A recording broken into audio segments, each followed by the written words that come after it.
raids of outlaws or the gunfights between cowhands. Should women be allowed to vote? Yes, we smile now, but this was a controversy which erupted in violence along the frontier. And when the women's suffrage movement hit Wichita like a tornado, Marshal Wyatt Earp found himself caught between the two warring factions, with his life and his job at stake. I'm going to tear that sign down. Yeah, go on. Oh, let's break it up. We're both under arrest. What are you arresting me for, Marshal? Takes two to make a fight, Mr. Donovan. Well, we don't want no suffragette from Wyoming telling us folks in Kansas what to do. I'm from Wyoming. We gave him the vote 5 years ago, and it ain't done no harm. Make it all he take him to jail. I got it. And the rest of you break it up. My boss's wife is a suffragette. Well, she ain't right bright. Who you calling? That told you to break it up. Now hold it. He says he's gonna roust that lady speaker as soon as she leaves the depot. Thanks. I better go on down there. Well, I told you to hold it, and you walk with me until you cool off. Well, there ought to be a law against these... Bring it up in the guys. next Congress. I'm ashamed to say this, Miss Laramie, but you're invading enemy country. Oh, that's not unusual for me, Mr. Murdoch. Why, I've even had eggs thrown at me several times. We have rough ways in Wichita. Rough? Why, you publish the best paper west of Kansas City. Thank you, ma'am. And that darling wife of yours. I know it was brave of her to invite me to speak, but there won't be any trouble, I'm sure. Well, this is my office, Miss Laramie. Sorry, Mr. Murdoch, it's as far as she goes. Jim, what is this? We're not gonna hurt Miss Laramie. Just make sure she gets back on the next train. You men must be drunk or crazy. Oh! All right, don't try anything. Get off your horses. Nice timing, Wyatt. That poor man, you killed him. No. You just brought it. This is Mr. Earp, our town marshal. In all the gunfights and melees he's had to go through, he's never once seriously hurt or killed a man. Ollie, you and Paul take him on over to jail. I better go on over to the hotel with you. Yes, I think you have. No. You take my things on over to the hotel, Mr. Murdoch. I'm going to the jail. Jail? Why, yes. I have to help those poor cowhands. And I want to talk to you, Mr. Earp. Oh? Miss Laramie is our guest, Wyatt. She has the freedom of the town. I'll bring Mrs. Murdoch over to the hotel later. Thank you. Jails don't shock me. And please don't offer me your arm.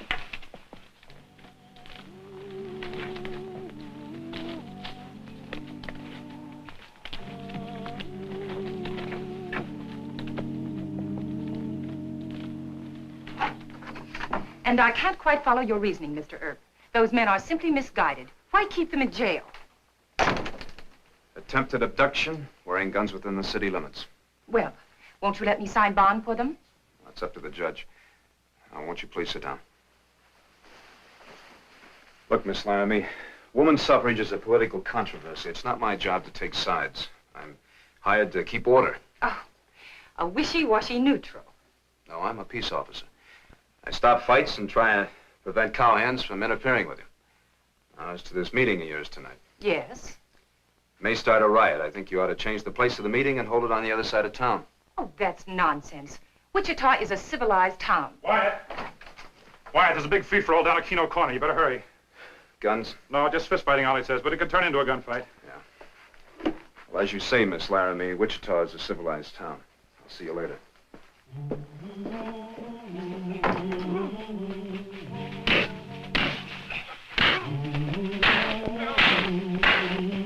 Come on now, cut it out. What's the matter with you guys?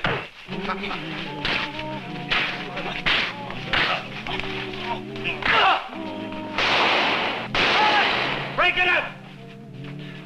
And the next time I catch any of you fighting like this, you're going to spend 5 days in jail. Now go on, break it up. Go on.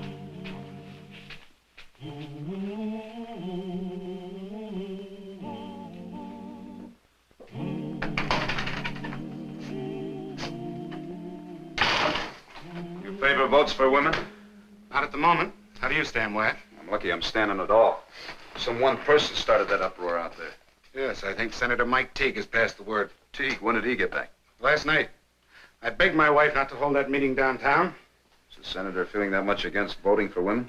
If women had the vote in Kansas, Mike wouldn't last long as a politician. Crusty, middle-aged bachelor. His boys could start a riot. Sure. I told Mrs. Murdoch. You know what her reply was? She said, we hire men to keep order. If anything happens at the music hall, it'll be your fault. Oh, that's nice. Did you speak to Miss Laramie about moving the rally? I did. No luck. Now I'll go have a talk with the other side of the argument, Mike Teague. Hey, cheer up. What do you got to be so sad about? I have to write an editorial on women's suffrage. I thought being Marshal of Wichita was tough. Good luck.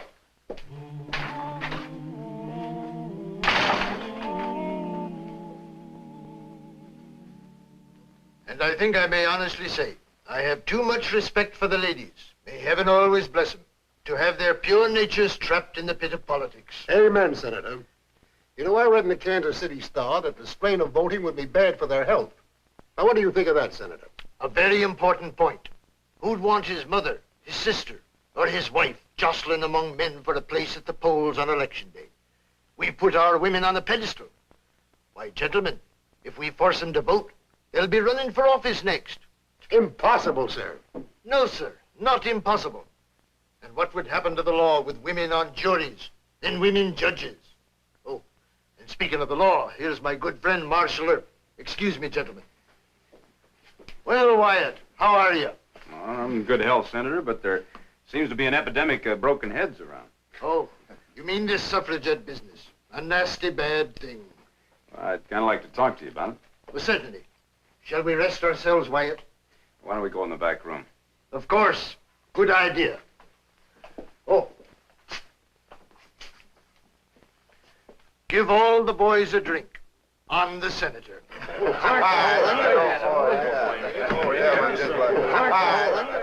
Now, look, it's my job to head off any more trouble before it gets started. And the Douglas Avenue crowd would listen to you, Senator. It'd be a big help if you asked the boys to cool off. What do you say? Wyatt, you've made a great record here. I'm proud of what you've done for Wichita. But you won't call off the rough stuff, huh? Oh, let's not put it that way. Well, how would you put it? I think she's after starting a riot so she can be a martyr. That's the way they put it over in Wyoming. Oh, you're one of the Lord's innocents when it comes to politics, Wyatt. The Laramie woman is a female John Brown. This is a police matter involving the public safety. I think you should close the music hall. What good would that do? They just hold their meeting out in the street. Then arrest the woman and escort her to the first train. Are you that afraid of it? What? Look, the females have been voting in Wyoming for several years. They got one of the best territorial governments I know about. Miss Laramie has made a quick convert. No, sir. But I've made a quick discovery. It isn't just political conscience that bothers you. You're afraid of women. And the way they may vote.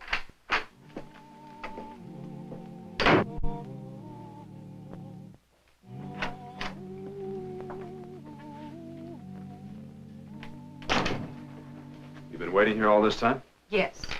Your men brought in a dozen more cowhands. Some of them have been brutally treated. Well, we didn't do it. They got bruised up fighting among themselves. Well, I must take your word for that. I don't suppose you'll release them without fines. It's up to the judge. Here's $500. Can I post this? If it comes to more, you could let me know at the hotel. All right. You want me to let the newspaper know about it? It might help our cause. Mm-hmm. I just had a talk with Senator Teague. Oh, him. Well, you know the senator. By reputation. He's one of our worst enemies in Kansas. I also had a talk with Mr. Murdoch. We both think that you ought to hold tonight's meeting on the other side of town. No. All right, then maybe I can put on enough special deputies to protect you. I don't want police protection. That's for me to decide, not you. Oh, I found you out at last, Marshal Earp. You're against us. Wait a minute, Miss Laramie. All the women I know believe in equal rights. Indeed. But they realize it's going to be a long fight. Now, you think you had a real tussle in Wyoming. Well, the men outnumber the women 8-1 there. The politicians gave you that vote. Oh, no, we won it. Only because the men figured that your vote wouldn't amount to anything. Soon there'll be as many women as there are men in Kansas. It's a different deal here.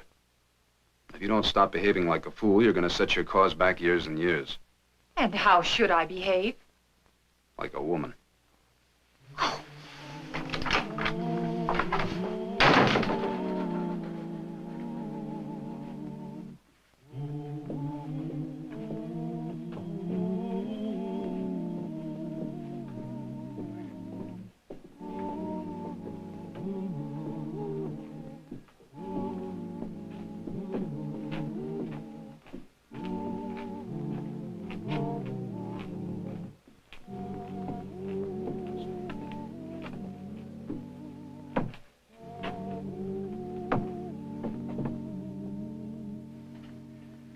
Holly, in a half hour, I want you and Paul are going over to the music hall. Watch that front door. Frisk every man for guns, rocks, and rotten eggs. I'll have the special deputies inside and on the back door. They'll all be carrying guns inside their coat. Oh, hi, Mr. Murdoch. Holly? Got to talk to you, White. Look, the special deputies will be here any minute. Why don't you go outside and meet them? Okay. Right. Any trouble starts, I want you to know who they are. Right. Yes, sir. You don't look too happy. What's wrong? That Laramie woman. She's talked the mayor into calling off your plans. What? They were ashamed to hand you this. I do all the dirty work. No police protection, just 2 officers outside the music hall. Well, Jim Hope's the boss. I'm sorry, Wyatt. They'll all be sorry long before that meeting's over. It'll be too late.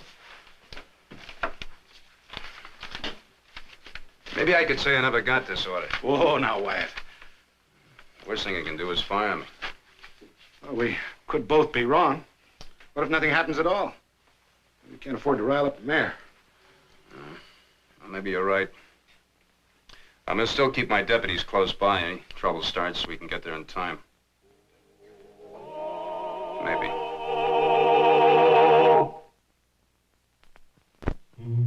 The next thing you know, they'll be going into the saloon and buying What's the matter with you? All I said was it'd be all right for Texas women to vote.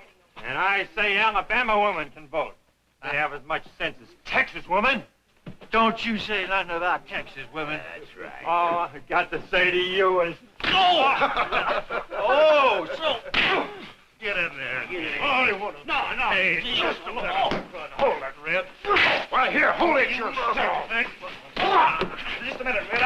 Hold it. Hold it. Why, you... Hold it. Save your strength for inside. All Now right. Go on in. All right. All right. Can't even have any fun. Senator? Just a little argument, Wyatt. No harm done. What was that remark I heard you make about saving strength for inside? You misunderstood me. What I said... My hearing's right good, Senator. I asked you to keep your crowd in order. You better do it. Are you threatening me? You can call it anything you want. But if there is any trouble, you're going to go to jail along with the rest of them. You're working awfully hard to lose a good job.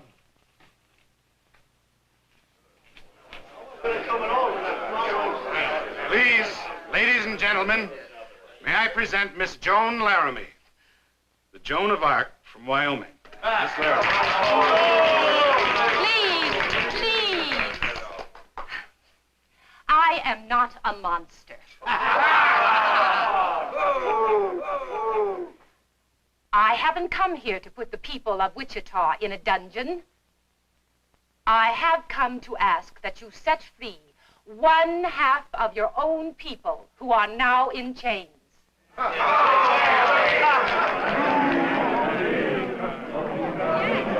Yes, in chains. The women of Kansas are not free. No woman in this republic is free until she has the right to vote.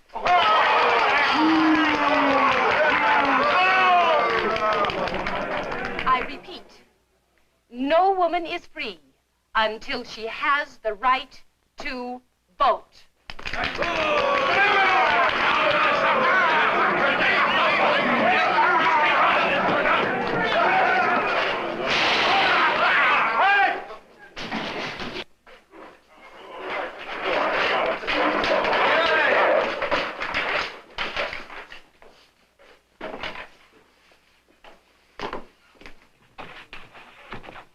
What's the matter with you? Come on.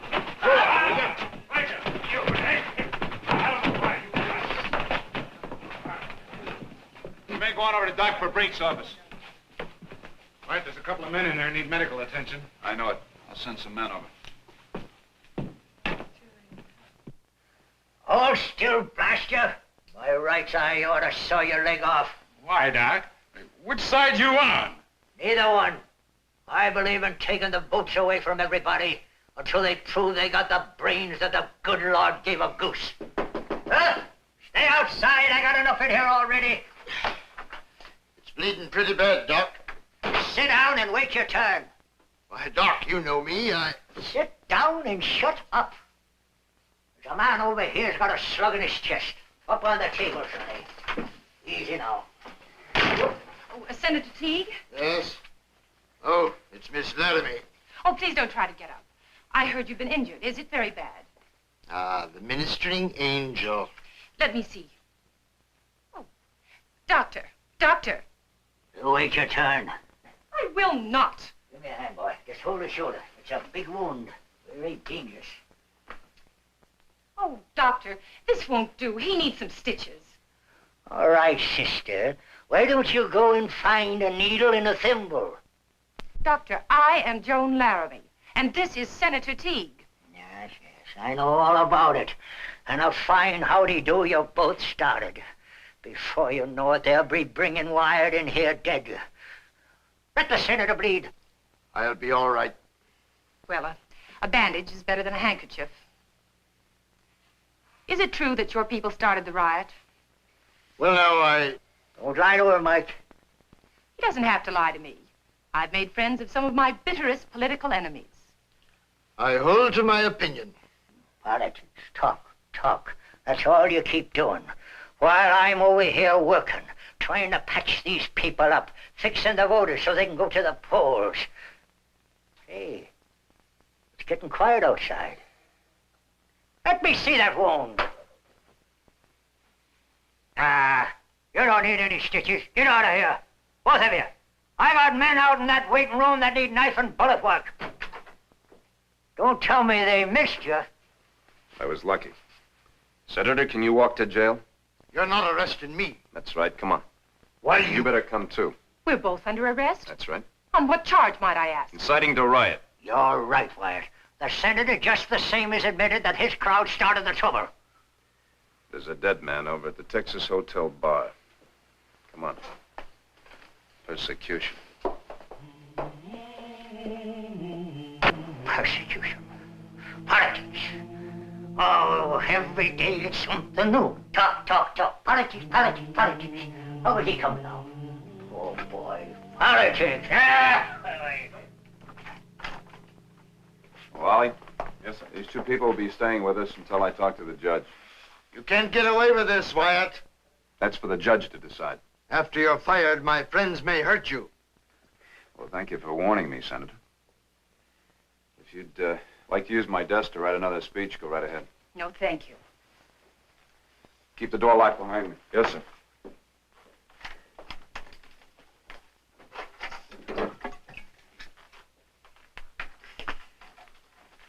Like some water?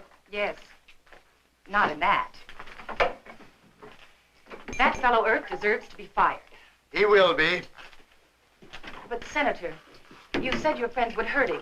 You didn't mean that. I can't control my friends. But the mayor will release us, and the judge will discharge Mr. Earp. Isn't that enough?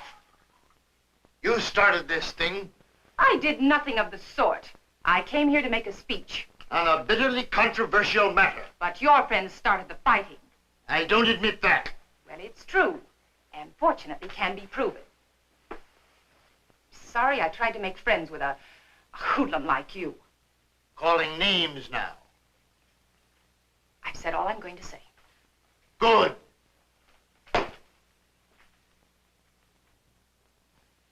This time you may have lost your temper and used bad judgment.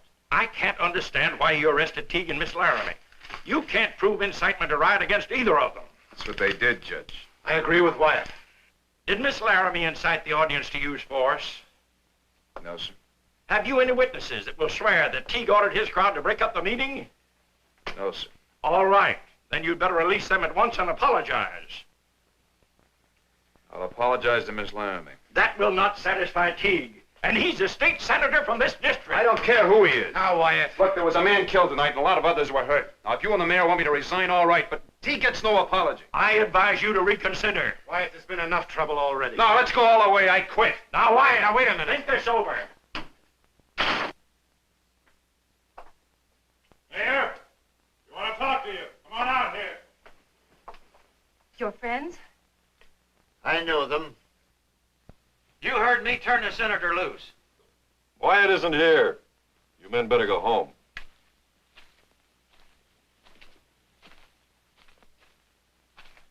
falter them. Tell them to stop. He's asking for it. Then I will. No, wait. You keep out of it. 6 men against 1? Is that really what you believe in? I'm a hoodlum. Your own word. I got him covered, Wyatt. Just give me the word and I'll blast him. Hold it. Don't pay any attention to this star I'm wearing. I'm not the marshal anymore. I quit. That's real good news. Hold it. One of his deputies will plug us in the back. No, they won't. Ollie, whoever's inside there, stay out of this. Drop it. No fight. All right, Senator. All we wanted was to get you out of there. He's out. The judge ordered him released. You too, Miss Laramie. Just like I said, Wyatt. Come on, boys.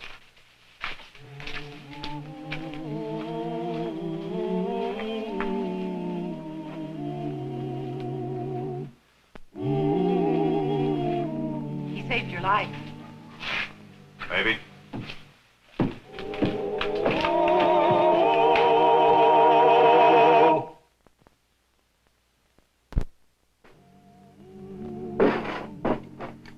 You aren't really going to quit, are you, Mr. Earp? It's already done. The judge asked me to apologize to you, so I apologize. Is that why you want to quit? No, I arrested Teague, and the judge wouldn't back me up. But you were wrong, you know.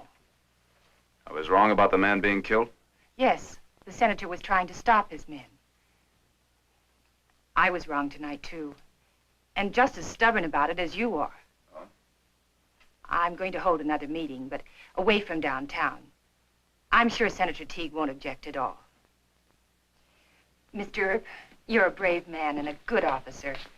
Won't you change your mind and... Wyatt, there's trouble at Dr. Bick's office. Some of the cowhands that got hurt are threatening to start the fight all over again.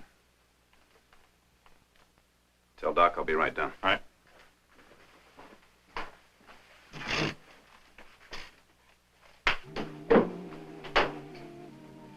I'll see you at the next meeting. And you know, I really do favor votes for women.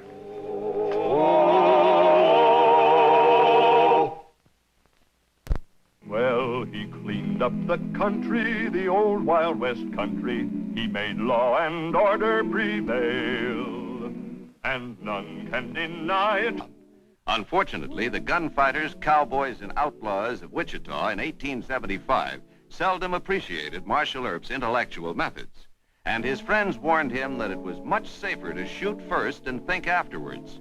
In the case of young Turner Ashby, it looked as if they were right. Hold on there, Farrell. We're supposed to be partners, aren't we? Yes? Then where's that money you won on that cold deck job? What do you mean? Young Turner Ashby. You dealt him out of at least $300-400. My own personal gain. I banked it. I pocket the money. Oh, no, you don't. We split 50-50 on the whole take. That's what you think. That's what I say. Come across, Farrell. Sure. Come across, Farrell. But not to your partner there. I'm the one you cheated. This will cover what I lost. If it's more than enough, I'll mail you the difference. That settles our argument. But it doesn't settle the way you've been cheating me.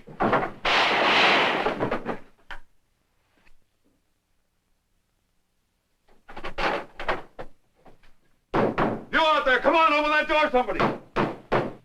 What is it? What happened in there? Better go in there and find out.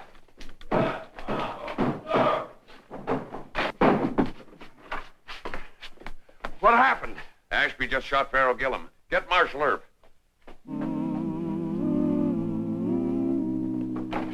Farrell Gillum, my partner's been shot. I know, Gus told us. Right in here, Marshal. Clear case of murder, Wyatt. Turner Ashby held us up, and before Gillum could reach a gun, he was shot in the back. Sure it was Turner Ashby? I'm sure it was. He lost some money to Gillum and came here to get it back. Then he jumped on a horse and beat it out of town. You want to catch him, you better be quick about it before he reaches that wild bushwhacker country. He was shot in the back, all right. It's an odd-looking wound. How's that? We'd better talk about it in the office, Wyatt. The inquest will be held tomorrow, gentlemen. I'll have somebody pick him up. Keep everybody out of here.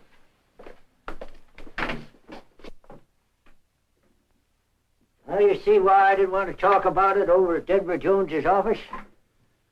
It sure is a mighty odd-looking wound. Bullet must have entered the flesh sideways. Yep, sideways. Did you ever notice anything like that before, Wyatt? No, but I heard about it. Ashby must have been using an old gun with a worn-out barrel. See, if the grooves in the barrel are rusted or worn smooth, it tips the bullet off center, makes it wobble, instead of traveling nose first. That's it. The case is solved. It is. Uh-huh. Now all you have to do is catch Ashby and test fire his gun. Thanks. Catching Ashby is just a minor problem, huh? What's so tough about that, Wyatt? I heard Jones say he'd gone to the bushwhacker country. Last time I went into that mess of rocks and brush, it was after Bill Thompson. Well, now, you caught him, didn't you? No. His brother Ben caught him for me. If it hadn't worked out that way, I might still be chasing Bill. Say, you do look worried, Wyatt. Well, I knew the Thompsons, but I don't know Ashby. The trouble about hunting a man that you don't know is that you might be dead before you get acquainted. Well, he had a pretty good head start on me. I better be going. Now, don't you come back dead. I got enough troubles as it is. Did you get that information on Turner Ashby? Yeah, Wyatt. This is about all I could get. He's about 29 years of age, owns a small cow farm on the edge of Bushwhacker. He says he's lived in that section all his life. He's pretty hot-tempered and he's right-handed with guns. That's all, huh? Yep. Well, I got a telegram from the colonel over at Fort Dodge. Said he was sending my Indian friend, Mr. Cousin, to help me. I'm to meet him at the North Trace going into Bushwhacker come sunup. Mr. Cousin, you mean just you and the Indian? That's right. Well, aren't you going to take any of us deputies along? No. Take along the bunt line, though. Well, you just stay here in Wichita and keep everything nice and quiet. The only reason I'm taking along Mr. Cousin is because he's the best tracker that I know of. Well, Wyatt, why don't you take me along? That's pretty bad country. You could get ambushed. Ashby's already shot one man in the back. Your wife wants you to stay alive. Well, how are you going to get word to us if you need help? Well, Mr. Cousin will send up a smoke signal. Come on, give me a hand, will you? Right. I'll be honest with you, Ollie. The only reason I'm going in after Ashby is because it's just too dull and tame here in Wichita. The bushwhacker country is lonely and silent as a tune. It's an evil place for a man to face, and many have met their doom. Oh, the bushwhacker country is deadly as a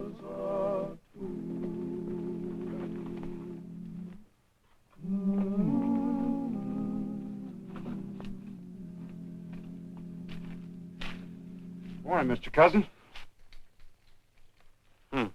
I tell myself, he will say something like that. Who tied you up? Mr. Turner Ashby. He said, make sure to tell you his name. He also tell you that he was wanted for murder? He did not do it, he say. How do you know you were to meet me here? He knows you have Indian friends. He had gun on me, quick. Wonder why he didn't kill you. He's kind man. Kind. Shot a man in the back. Well, then, he kind to me only. How much of a head start has he got on us? Oh, couple hour. He take all Whitecap trail. Let's get one thing straight, Mr. Cousin. Ashby's wanted for murder. He won't be kind a second time. Now, come on, let's get him. Whatever you say, always true, Mr. Earp. Your feet are asleep. Come on. The bushwhacker country is bad land, a law unto its own, where the gunman rides and the outlaw hides among its caves of stone. For the bushwhacker country is law unto its own. Those men who tried its riddle to crack were brave and fearless men, but each one died with a bullet in his back and never was seen again. For the bushwhacker country is deadly as a Horse lame. Very lame. Bad enough to stop him? I think so. Where's he have to hold up? Cave. Near Hill Street. All right. Let's circle around those trees and rocks.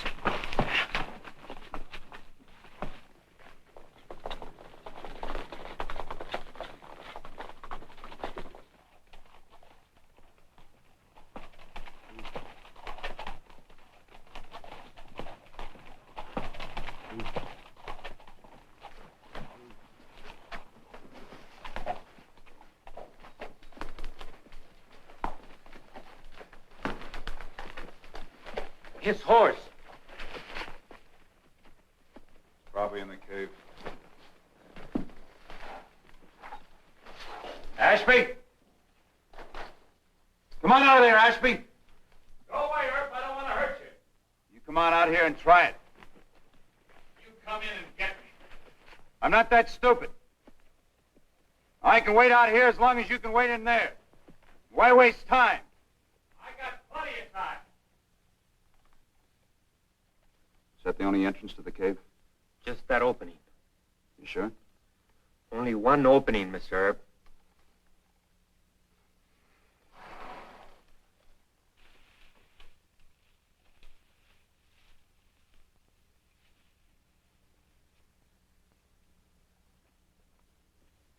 Ashby, I want to talk to you about that killing.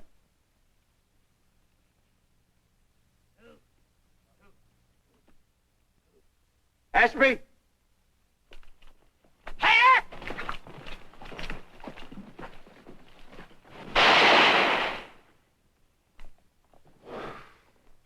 too great a range even for the bunt line. At least he knows we mean business. I'm big fool.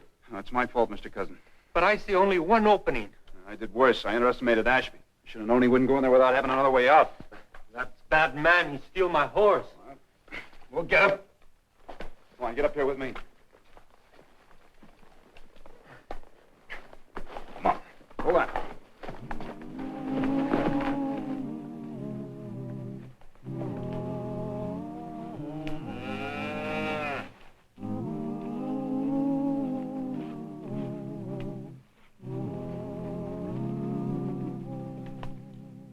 He stopped to help Doggy out of water hole.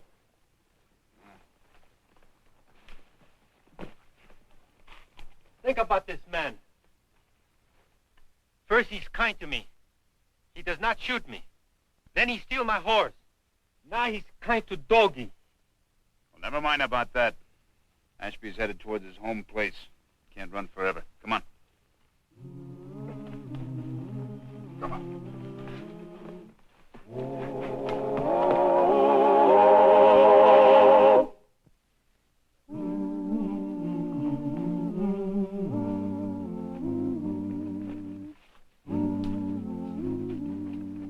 My horse!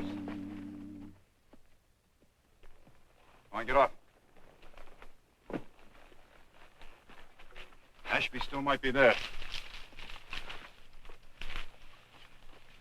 You circle around back. I'll give you time to get there.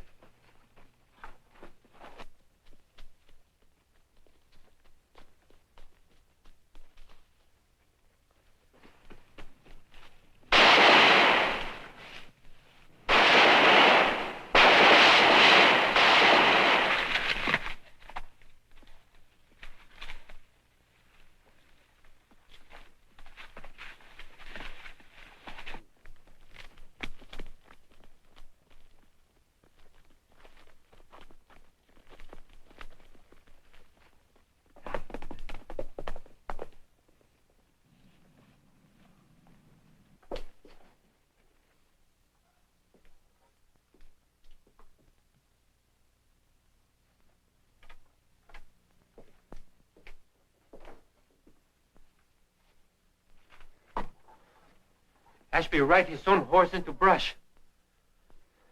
Leaving me a note. Nice letter. Listen, Wyatt Earp, dear sir. You and your Indian friend go back to Wichita. I have plenty of good food, cartridges. If you stay in Bushwhacker, I'll have to kill you. Turner Ashby. Kind and thoughtful of him, huh? Man, give me back my horse. Sure. He shot at you, too. Bullet go high, though. Now go on, finish it. You think I ought to let Turner go, huh? He let us go, Mr. Earp. He could kill us 3, 4 times. From cave, from rock, from brush, from this house. Just wanted to let us get farther into Bushwhacker. Maybe. You can stay here if you want. I'm going to go after him. Wait, my friend. This man know Bushwhacker country more than me. You think we hunt him? We go after him, he be hunting us. All right, then. You stay here.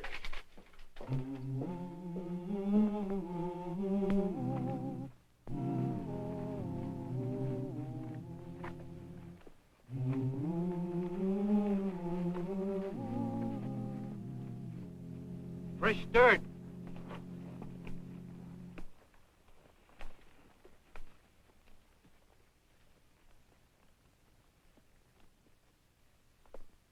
Man, dismount here. Can't you read, Earp? I told you what had happened. Go ahead and shoot, Ashby. Just your kind of target.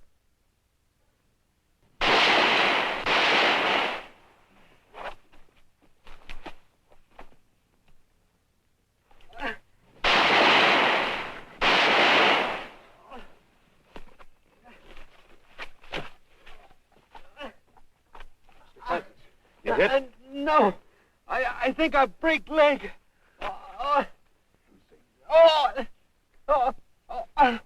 You're right. Now, hold on now. It's going to hurt.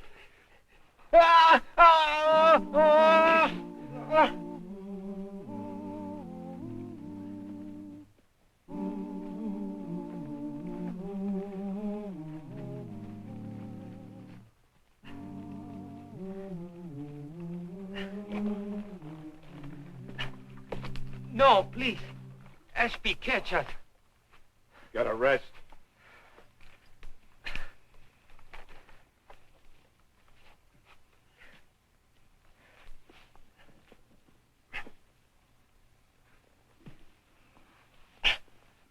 Take it easy.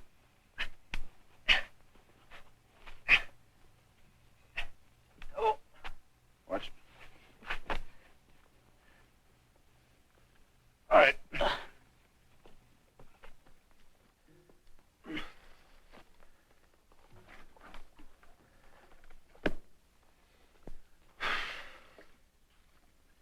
That Ashby was shooting awful close. You reckon he missed us on purpose? I think he wants us to live. I wonder why. I do not know. He's part good and part bad man.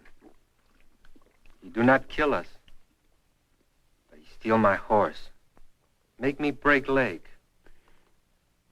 But next time he see us, I do not know. Come on. You take a nap. I'll keep a lookout.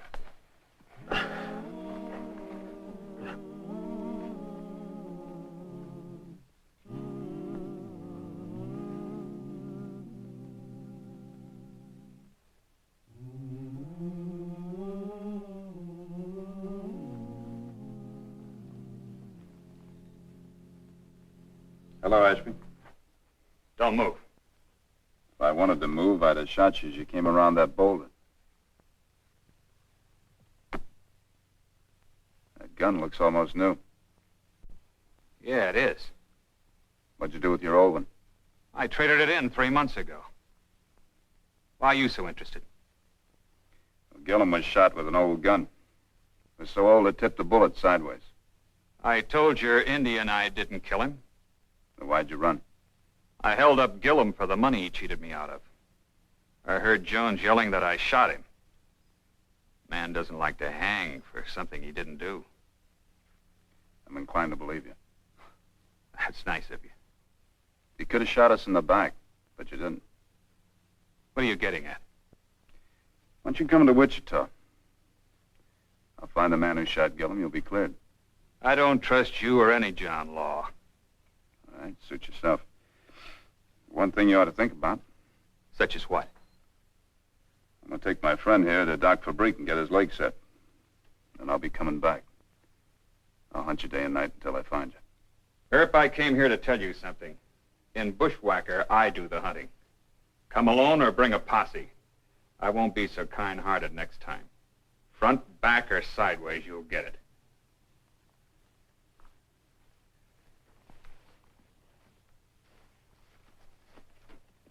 That man talked bad.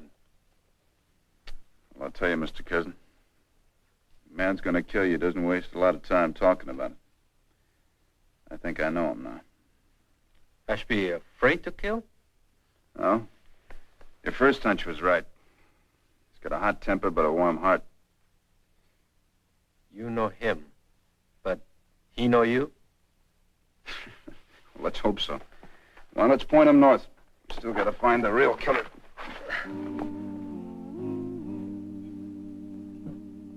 You sure that leg is set good and straight?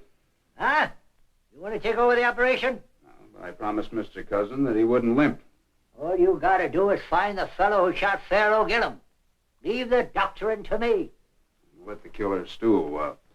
You see your watch. 4:30? Gives me till 1 a.m. to take a nap. You tell Mr. Cousin that I got a room for him over at the hotel when he wakes up. What about my fee? It'll be $10. See how good a job you did first. Mr. Cousin limps, you're going to pay the fee. 1 scalp. If I don't get my fee, you'll be limping. Let's have a nightcap, boss.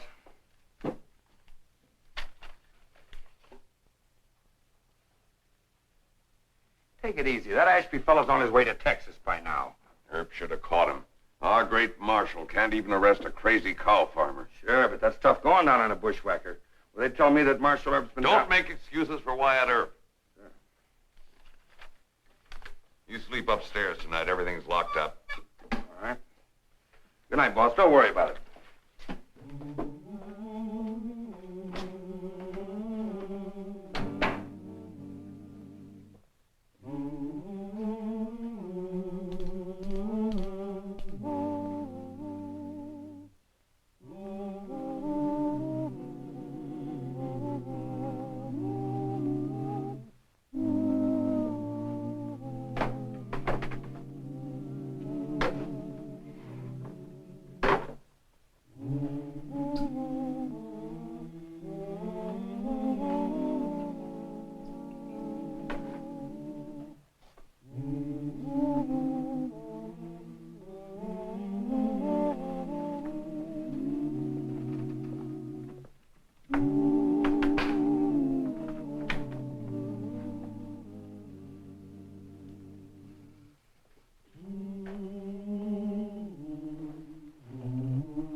Yeah? Who is it? Turner Ashby. Wait a minute. Come on. Open the door. I'll break it down.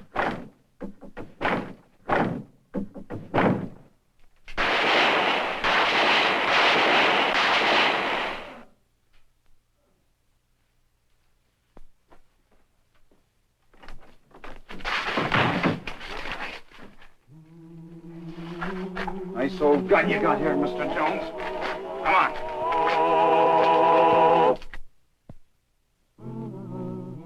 Marshal Earp, you say you can produce some exhibits in your case against the prisoner here? That's right, Your Honor. Ollie? This first exhibit, Your Honor, is the hind quarter of beef. The second exhibit is that door, which was taken from the rear of Denver Jones's saloon. The third exhibit is this old gun, which I took from Denver Jones last night when he fired at me through that door. Dr. Fabrique has testified that Pharaoh Gillum was killed with a gun that turned the bullet sideways. Now, that door is so badly splintered that I can't tell which way the bullets were traveling. With the court's permission. Would you come down here, sir?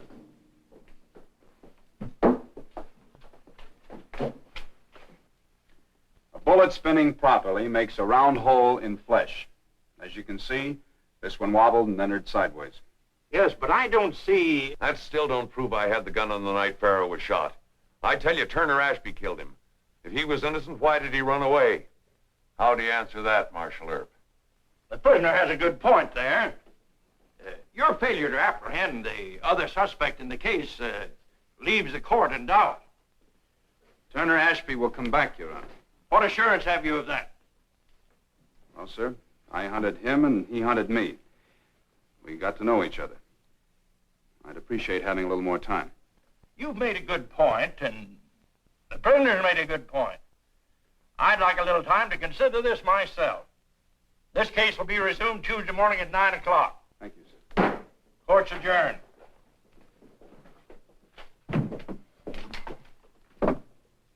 You were almost too late. I hear you arrested Denver Jones. For a John Law, that was pretty smart. For a man on the run, it's always pretty smart to stop running. I asked for a postponement. On the western frontier of 1875, a tragic phase of lawlessness was the range war. A range war started when two owners of large cattle outfits had a personal dispute. Then it spread to cowhand retainers of the cattle barons, with professional gunfighters hired by both sides, making the war hot and deadly. Thus, when the Wades and the Fentresses invaded Wichita, Marshal Earp had no choice. He must break up the fight or the city streets would become their battleground, and every Wichita citizen might suffer the fate of the innocent bystander. Hold it! Break it up! Break it up! What's the matter with you fellas anyway? You know better than that. Get the gun! Come on! Come out of there! Back. Come on! Back up there! Back up! Come on! Get back! Can't speak. Come here. Can't do that to a Wade man. What's it fight? Stop it! Stop it! It's what you wait a minute! Stop it! Wait a minute! Stop it or I'll get a gun and I'll shoot every one of you! Break it up! Break it up! Break it up! Come on! Stay out of this! I said break it up! Break it up! Shall I take them all to jail? Any of them drunk? Well, they don't seem to be. I want him and him and him arrested. Arrest all 6 of them. They're Wades from the Bar W. They jumped 3 of our men, and it just wasn't... Hold it! Any of them are hurt, take them to Doc Fabrique. Turn the rest of them loose. Marshal Earp, are you on the Fentresses side or on the Wades? Who are you and where do you live? I'm Mary Ellen Fentress. I'm staying here in town at the Wichita Hotel. You better get inside and cool off. Let me have this. Come on.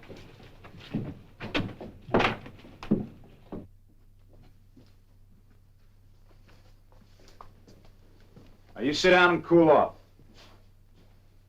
And I suppose you'd like to know what makes me tick. You must be Colonel Fentress's granddaughter. Lazy H outfit, hmm? Yes, I am. And there's going to be one real sure enough fight when my grandfather gets to town. Oh? He's put up with old man Wade for years and years. Haven't you any sense of justice, Mr. Earp? Well, there are always two sides to every argument, Miss Fentress. Those Wades jump our range, they rustle our steers, they bribe the cattle agents so they can load first at the freight pens. Now they bought up all the rooms at the Texas house. Colonel Wade's coming into town, huh? Don't call him a colonel. He was only a brevet colonel and a plum coward. Well, I never argue with ladies. I'm sorry. I hope you'll forgive me for losing my temper. But it was 6 against 3, and well, my blood just about boiled. Yeah, I know. I bet you've lost your temper a few times. A few times, but, you know, that's one of the worst things a peace officer can do. Peace. Can't be any now. The Wades are loading guns. They've come into town for the finish fight. Wyatt, we're gonna need some more men. The Wade boys just went into the Texas house and cleaned the gun rack. You see? Where are the Fentress men? Well, Doc Fabrique's patching them up. All right, let's go down there. Just the 2 of us, Wyatt? That'll be plenty. We'll go in the back door. I'll go too. No, you stay here and start trying to act like a lady.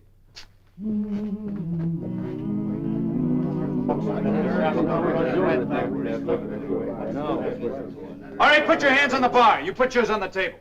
Come on, move. Get the guns, Ollie. I give you men a break on the streets. Now you're gonna go to jail. That Fentress girl put you up to this, Earp? Same law goes for the Fentresses. I've had enough trouble from both outfits. Now go on, get moving. Come on, move.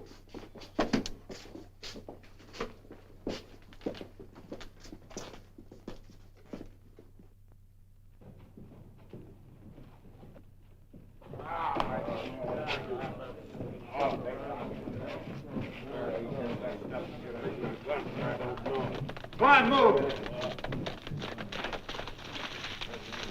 Hold it. Mary Allen said they beat up on 3 of our boys. Oh, you're Fentress men, huh? Well, climb down, both of you. Oh, sticking up for the Wades. Then climb down.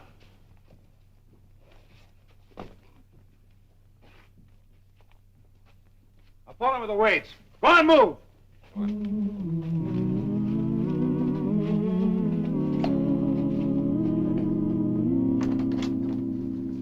Marshal Earp, are you sure you haven't made some dreadful mistake? Mistake? Well, it was all right to arrest those Wade cowhands, but you arrested 2 of our men, too. Mr. Brodus, he doesn't think it was quite legal. I'm John H. Brodus, attorney at law. Howdy.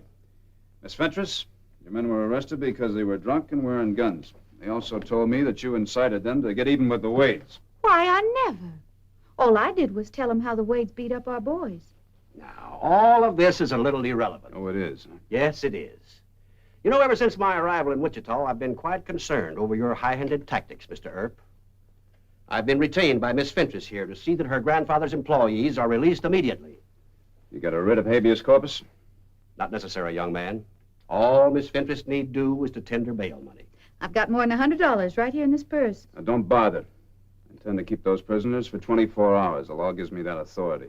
Now, look, if the Wade and Fentress people aim to start a private war, they're not going to start it on the streets of Wichita. But you have no proof of And that. I don't waste any time on shysters, so you better get out of here. But you dare call me a shyster and a fool, and I told you to get out. I'm going to see Judge Jewett. Well, you do it. You'll find him right over at the courthouse. You know what's wrong with you? You're a girl. They've never been punched in the nose. Girls seldom are. So a few of them grow up to be spoiled brats.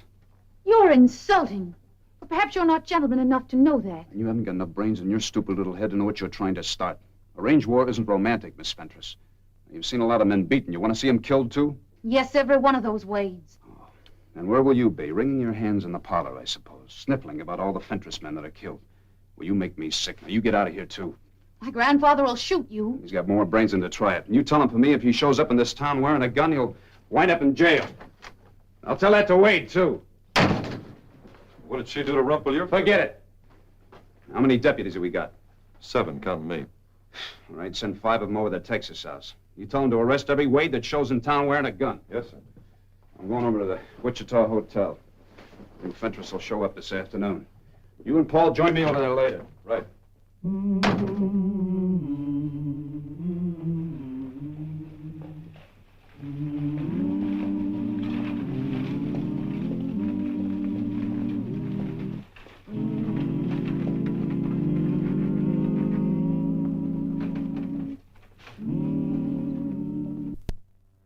Oh, Grandfather, thank heaven you've come. You having trouble, Mary Ellen? Oh, with that Marshal Earp. He says we can't fight the Wades. 3 of our men got beat up, then he arrested 2 more and took them to jail. And when I got a lawyer to try and get him out, why, he said just dreadful, insulting things to me. He did, huh? He treated me like a poor, trashy nobody. Then he took our lawyer and just shoved him out of his office. I reckon we'll drive straight to the calaboose, Curly. That Earp has needed a teaching for a good spell. Hold on! Hold on, by Jove! You Colonel Fentress? Oh, I am, sir. Then you're under arrest, sir. Don't you dare try to You take stay him. out of this. She's been trying to start a free-for-all ever since this afternoon. And you think you can stop it?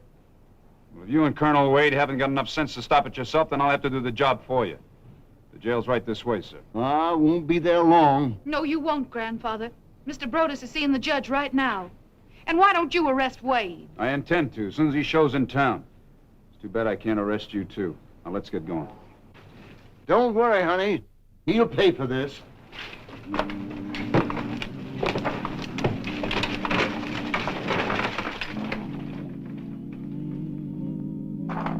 I don't know why you acted with such severity. Colonel Wade and Colonel Fentress may be just blowing off steam. Not this time, Judge. They told their men to fight it out. But you don't know that. Well, Fentress is right in there. Go ask him point blank. Oh, hang it on, Wyatt. A man's intent doesn't constitute a breach of law.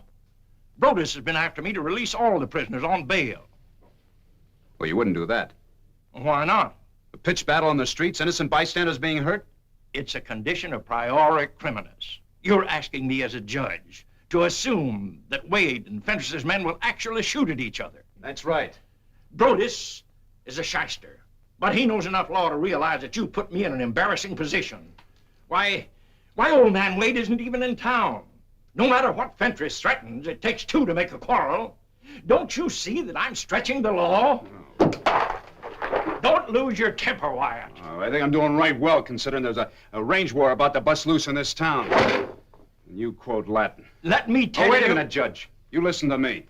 If you grant those men bail or sign writs of habeas corpus, I won't honor the papers. Indeed. Now, you're the judge, but I'm the marshal. If Brodus gets you to sign papers, they have to be enforced. Well, I won't enforce them, and neither will my men.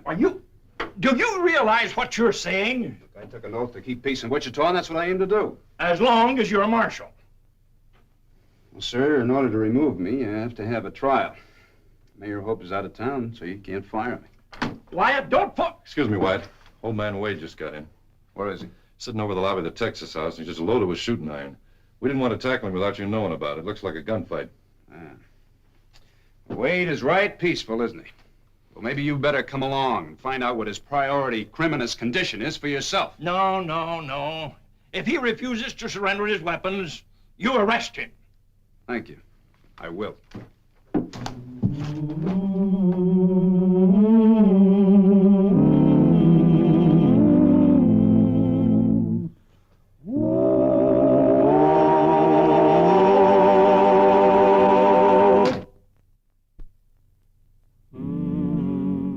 And another thing, Earp didn't throw Fentress and his boys in jail to stop a fight. He threw them in the calaboose to protect them from my boys. I hear he's sweet on Mary Ellen Fentress. What kind of a law is that? A short-horned marshal taking sides with Fentress. I ask you... Colonel? Now, don't get scared, son. Just keep your hands away from your gun. Marshal Earp says you'll either have to check those weapons or be arrested. Well, so that's what Earp says, eh? Yes, sir. Well, you just tell him to come here and try and arrest me. That's what I'm waiting for. What's the matter? Didn't you hear me? I said tell... I'm right here, Mr. Wade. Yeah, that's just what you do, Earp. Sneak up behind a man. I didn't want to have to kill you. A typical sneaky Earp trick. Come on, stand up. We'll take a little walk to jail. I'll have a lot of my boys here around sunup. How long do you think I'll stay in jail? Just as long as I want you. Now get your hat. Yeah, I heard about you.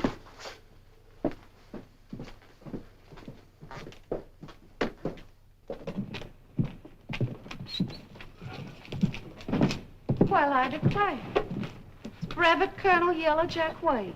You just better stay in jail if you know what's good for you. Let's go. Marshal Earp, please. I was wrong. You did arrest Colonel Wade. I'd mighty well like to apologize. All right. Please. Can't we be friends? Why?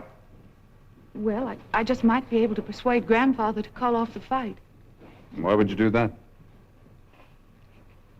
Well, in all my life, no man ever talked to me the way you did. And it started me to thinking.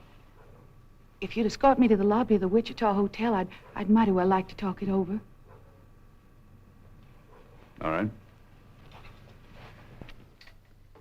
And then I got to thinking, what's all this awful fussing about? Just because Grandfather says Wade didn't support the 9th Virginia Regiment at the Battle of Malvern Hill. That was 12 years ago, Mr. Earp.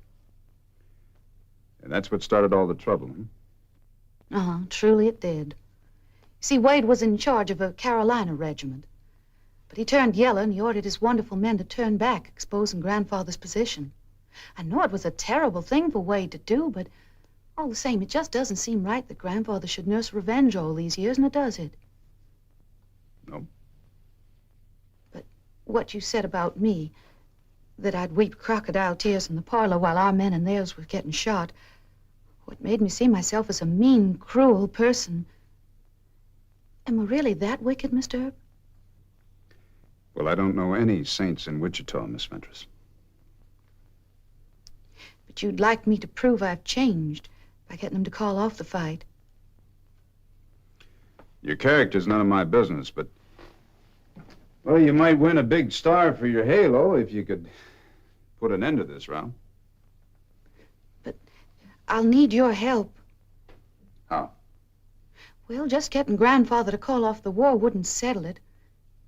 You'd have to agree to let him and his men out of jail. And hold the Wades, hmm?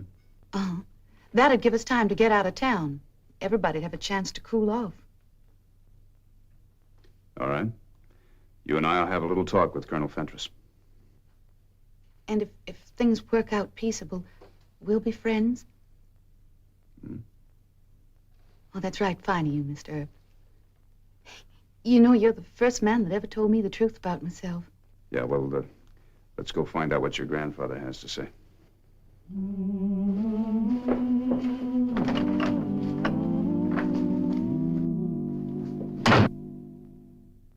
I'm sure Grandfather will listen to me. I hope so. Mary Ellen, what are you doing here? Grandfather, I've come to an agreement with Mr. Earp. He's going to turn us all loose if you promise to stop fighting the Wade. Oh, I thought so. Earp is a good-looking scamp, and he's turned your head. Grandfather, how can you say such a thing? Forget it, Miss Fentress.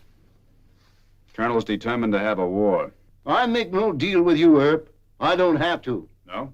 Brothers has telegraphed the governor, and the governor is a personal friend of mine. Grandfather, I'd given... Mind your manners, Mary Ellen. No lady would associate with a fellow like Earp. You go along back to the hotel. Immediately. You and that small-town judge will soon be out of jobs. Paul? Send Colonel Wade in here. I'm going to make you the same offer I made to Fentress. I'll keep him and his men in jail here for a while and let your crowd go free, if you'll promise to get out of town. And make peace, I suppose. I don't care what you and Fentress do outside the city limits. But I'm not going to have any gunfire in the streets of Wichita. You're bluffing with a poor hand, Earp. A pair of deuces. Oh, I am, huh? Yes, you are. Of course, Fentress wired the governor and we'll be out of here by morning. And so will you, Sonny.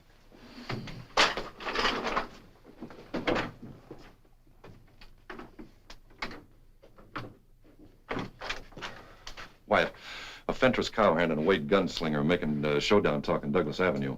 They've hid their guns, so we just can't arrest them. Let's go down and get it. What have you been doing sitting around here talking? You wouldn't let them run us out of town? Come on, get out of the way. You've been doing enough talk. Why don't you draw?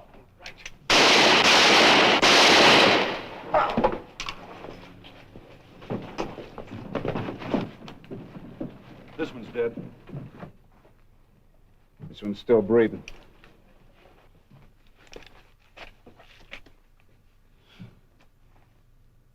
He's wearing Bar W spurs. First blood for Colonel Fentress. All right, you men, take him on over to Doc Fabriks. Give him a hand.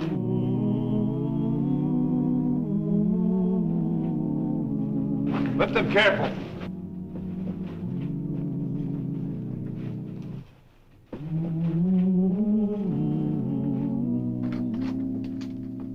Oh, Wyatt, the jig's up. A writ of mandamus from the court in Topeka. We've got to release both Wade and Fentress outfits. According to what the court says. Now, Well, Wyatt. they said it, let them enforce it. I'll be impeached, and you'll be fired. Look, there's one man dead and another man so badly wounded he'll be crippled for life. And do you know why? Because 12 years ago, Fentress accused Wade of being cowardly at the Battle of Melvern Hill. Ollie, bring Fentress and Wade in here. Judge, I'm going to say something to them that you won't want to hear. Will you leave us alone? But you don't understand. A writ of mandamus... Judge, please. Good night, Wyatt. Good night, sir.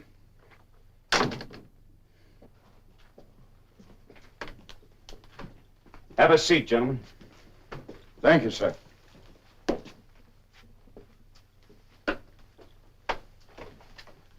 Colonel Wade, One of your men was just killed in a gunfight down at the Texas house.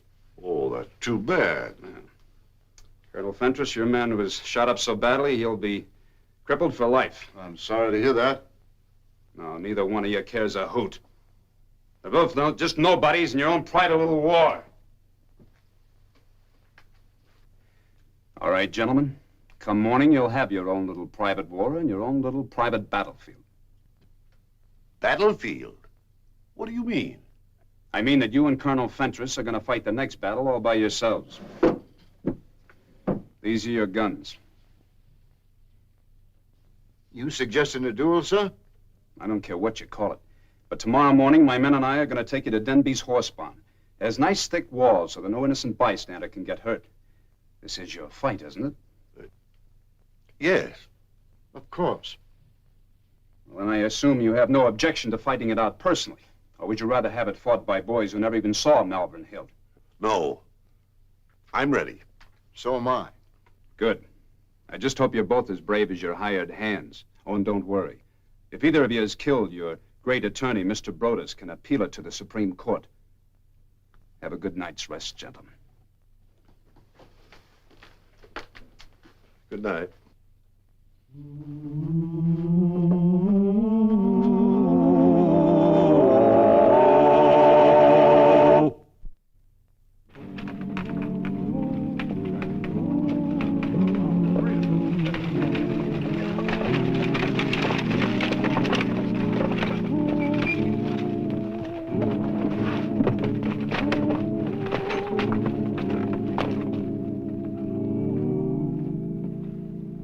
All right, gentlemen. Here are your guns. There are 3 bullets in each. Check the cylinders. Now, Ollie will open the door. You walk in side by side. Then you'll make your own arrangements as to when to start the fight and the distance between you. You understand? Any time, gentlemen.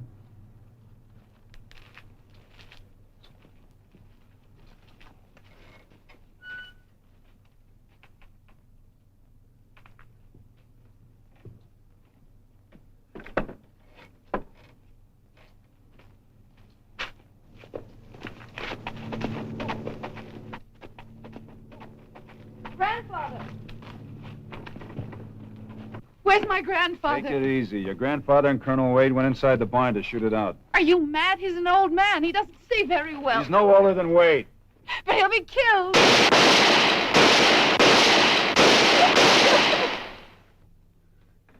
It's 6, Ollie. Open the door.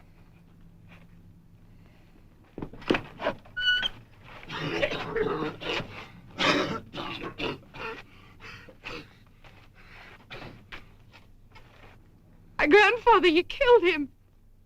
He's dead, you murderer.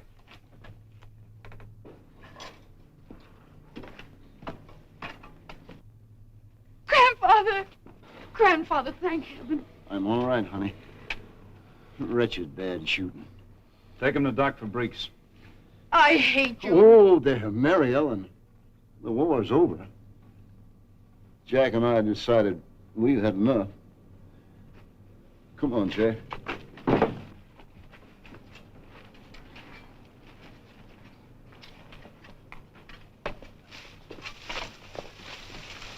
Go ahead, Colonel. Thank you, Colonel.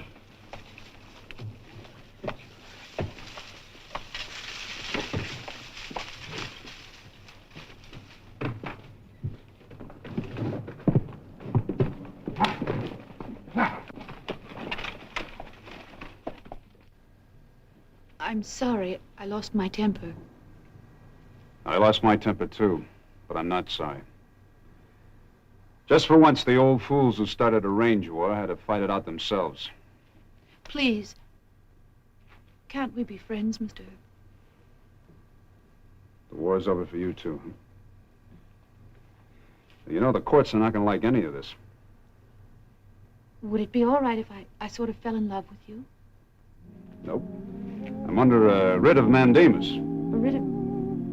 What's that? Well, that means I can't get married for years. And to wear a star in his own right.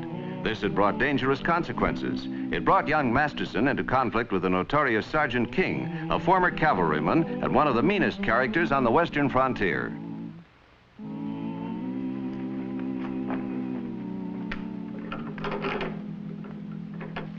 And now I'll show you how to put some English on the cue ball. English? Yeah. Now watch. You hit the ball just a little off center, like this. Now here's another little trick. Now this time... Hello, Amy. No, it was a kid. I'm Bat Masterson. Who are you? He's Sergeant King. Amy's my girl. Or perhaps you didn't know that. Look, please, Bat doesn't want any Shut up. trouble. I'll let it pass this time, Sonny. But if I catch you sparking around her again, I'll... Look, you don't own Amy. And you don't boss me. No? No. Help, please. The sergeant's got a gun. Oh, you baby-faced little squirt, you... Sergeant! Well, well, if it isn't the captain. Get out of here, King. I mean it. You can't order me around. I'm not in the Army no more. Look, just let me get my guns and... No! I can still put you under arrest. Want me to do that? Look, I'm not fighting you. The next time I catch you with Amy, I'll gun you. Now get out.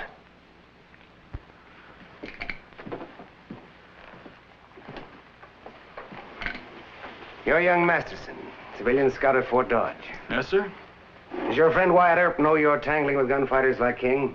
No, sir, but I'm not scared of them. Sonny, he'd have killed you. Next time I might not be on hand. Oh, Bat. Now, don't you worry about me, honey. Marshal Earp? Oh, Captain. Been a long time. And now time is short. I have to join my patrol. When did you last hear from Bat Masterson? Bat? Oh, it's been about 4 months. He wrote me from school in Topeka. He's not in school now. He signed on with the Army as a scout. Fine. Promised me he'd stay in school. I think he got a little too big for the other boys. But you've heard of one of my former non-coms, Sergeant King. Oh, yeah. Well, Bat's picked himself a fight with King over some girl at a roadhouse near Dodge City. He's in trouble. Masterson wouldn't stand a chance with King in gunplay. No. I better ride over to Dodge and have a talk with Bat. Good. That's a big load off my mind. You'll find him at Regan's Roadhouse outside Dodge. Oh, it's mighty nice of you to pass the word, Captain. Well, I haven't forgotten how you helped us out with the Daggett gang in Oklahoma Territory. Now, watch yourself, Mr. Earp. King's bad medicine. No, I'll be real careful, Captain. And thanks again.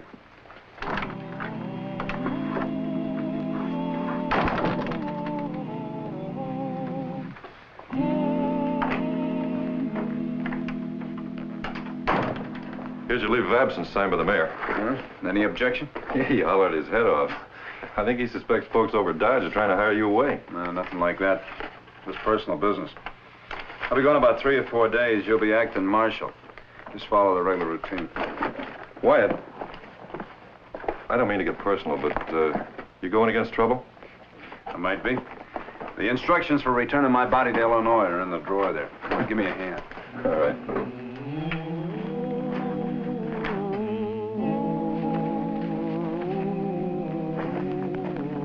Amy! Amy! What's the matter? You look worried. I am. Is Sergeant King after you? Well, he better not be. Oh, now, honey, you promise not to bother yourself about that fella. He's jealous, that's all. He thinks he's a lady killer. He's a man killer, Bat. Ah, forget about King. I'm hungry and it's time to eat. And the Army wants me to go north and be a scout with General Custer. He's going to put old Sitting Bull in the sack next spring. Nah, but I'm going to stick around Dodge. Get me a job as a deputy marshal. Well, would that pay more than scouting for the Army? Oh, 2 or 3 times the money. Let's see, I'll get my share of all the fines. And counting what I'll win gambling, well, I'll make my pile so quick we can get married. I haven't said yes. And I wouldn't ask you, Amy. Not until I can give you pretty clothes and a living with some style to it. Oh, you talk real sweet, honey. But I still think you should stay with the Army. Why? Well, because it's safer. You got the whole government on your side. Now, there you go again, worrying about me. Well, I know it hurts your feelings when I say it, but you're still a kid. And you're so old. Well, I'm older than you are, and I've learned enough to know that... Who's a stranger? It's Wyatt Earp. Hello, Mr. Earp. Mr. Masterson? I meant to write you, but things move so fast I never got around to it. You on your way to Dodge? No. Who's the young lady? Oh, excuse me. Miss Amy Pelton, this is Mr. Earp. As good a friend as I ever had. Well, I guess heaven must have sent you. I've been so worried I was on the verge of writing you myself. Now, Amy, I don't... Would you talk to him? See if you can talk some sense into his stubborn head? Well, I'll just be in the way. Excuse me. I just couldn't stay in school. They had something called algebra. It was tougher than going against sawed-off shotguns, so I left. Yeah, well, let's talk outside. Yes.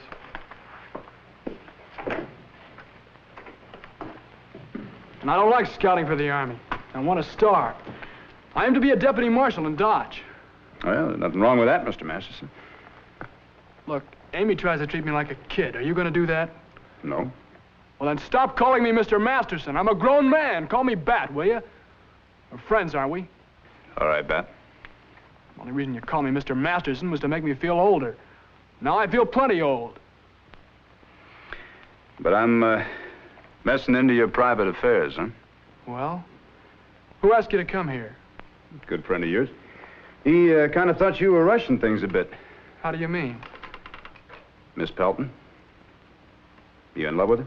Yes, I am. Aim to marry her? That's right. Just as soon as I get me a deputy marshal's job in Dodge. What seems to be the hang-up there? New mayor. Fellow by the name of Hoover. Says he wants men with more experience. I told him I used to help you in Ellsworth. What did he say to that? Said if you'd recommend me, I could have the job. But I don't guess you'd do that, huh? No. Not yet a while. Not yet a while. It's always not yet a while, isn't it? With you, with Amy, with all of them. I'm gonna ride to the next saloon and get drunk.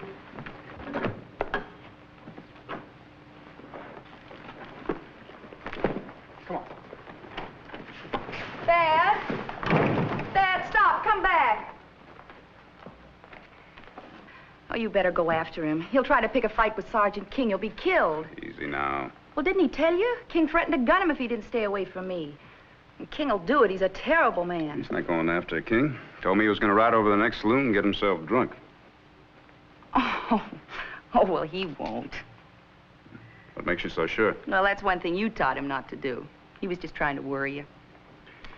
I tried to teach him a few other things, too. Yes, I know. About women. He told me. Offhand, I imagine Bat can be quite a bit of trouble. Well, he is. Sergeant King was after me, and well... Used Bat to discourage King, huh? I guess I did. Look, I know it's awful rough out here for a girl, but still... You think I should have picked on an older man? Well, all right. You be my hero. You see? Fellow won't stick up for a girl unless he really likes her. And Bat really likes me. And besides... Come on inside. No, you go on in. Hold it, Amy. Where's Masterson? He's not here. That's right. You're both lying. Your name, King? Now, who are you? Earp. Wyatt Earp, Wichita. Miss Pelton and I don't like to be called liars. Now, you get on your horse and get out of here. You can't wet nurse that kid forever.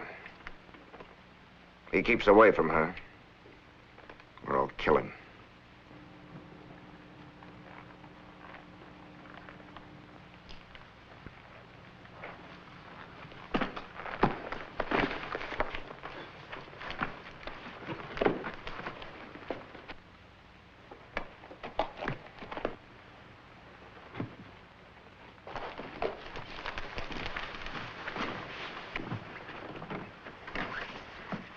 You look very drunk to me. I changed my mind. Stop acting like a 10-year-old brat. I saw you running over King. He's my trouble, not yours.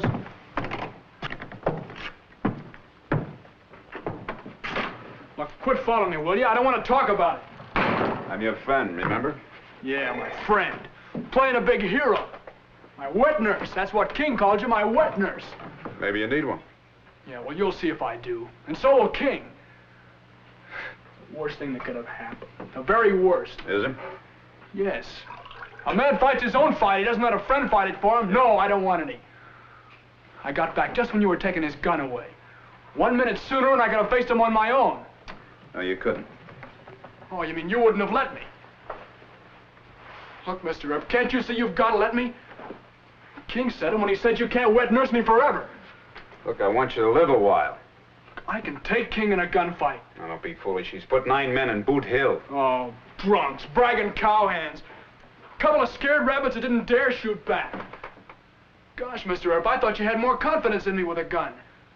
That gunfighting isn't target practice. Well, there's got to be a first time for every man. All right, and wait until you're a man. Mr. Earp, I'm past 21 years old. It's been a long time since Ellsworth. Look, all you want to do is show off in front of Amy. You want to impress her. No, I don't. Yes, you do. And I got to tell you something. I had a long talk with Amy, and she's not that much in love with you. What'd she say? Well, she doesn't like Mr. King either. You just happened to show up conveniently. Well, I don't believe that. I'll go soak your head in a tub. Cool off. I'll be downstairs waiting. When you get sense back, I'll talk to you.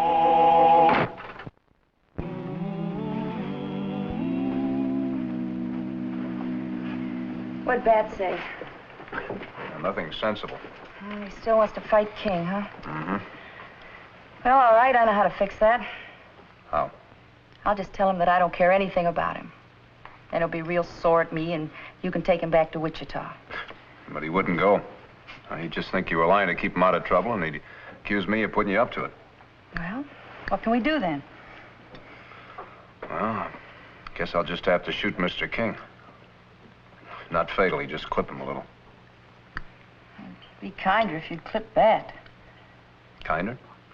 Well, what'd happen to that boy if word got out that you gunned King to save him? He'd never live it down, Mr. Earp. Well, a few weeks' talk. Men in Dodge City find something else to talk about. No. Men can be awful cruel. Talk would follow Bat everywhere he went. Maybe you're right.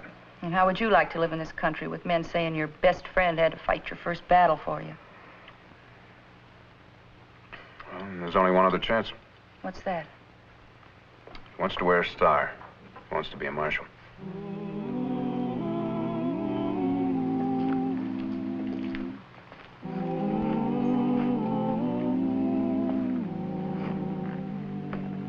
Traveling?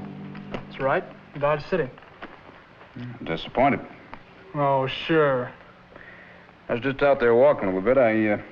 Thinking about what you said this afternoon about the deputy marshal job. Yeah?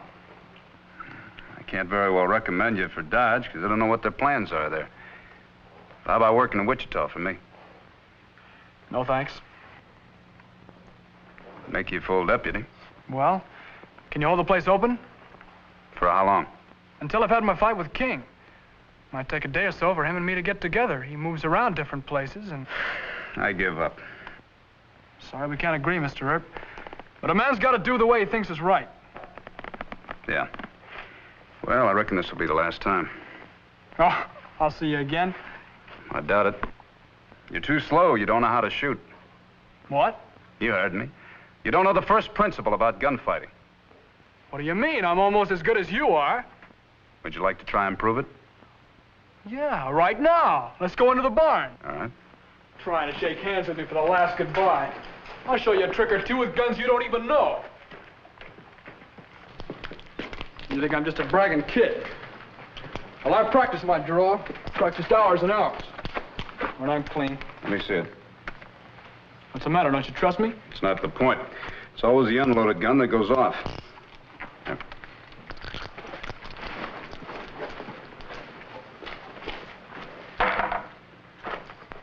All right, anytime you're ready. Oh, wait a minute. You're too far away. King will move in close on you to make sure.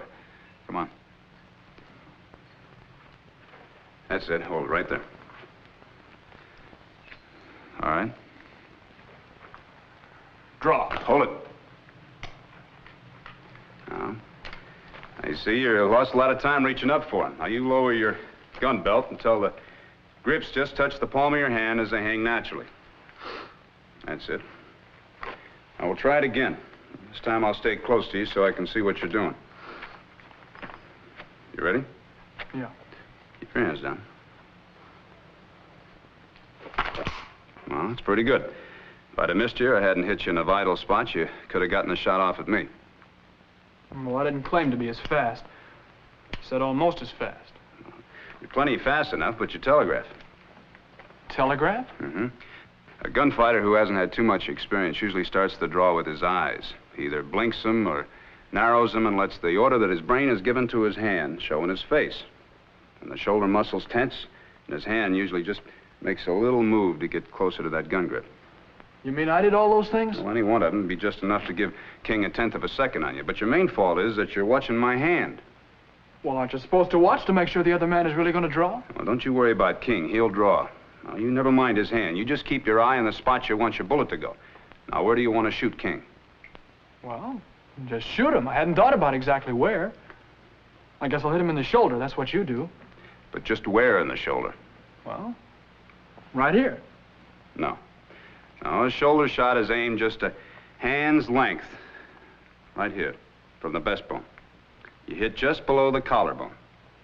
Now, the bullet paralyzes the brachial plexus nerve. The impact spins your man off balance, and he falls. Yeah, but what if King draws with the other hand? Well, you got to take care of that, too. Load your gun.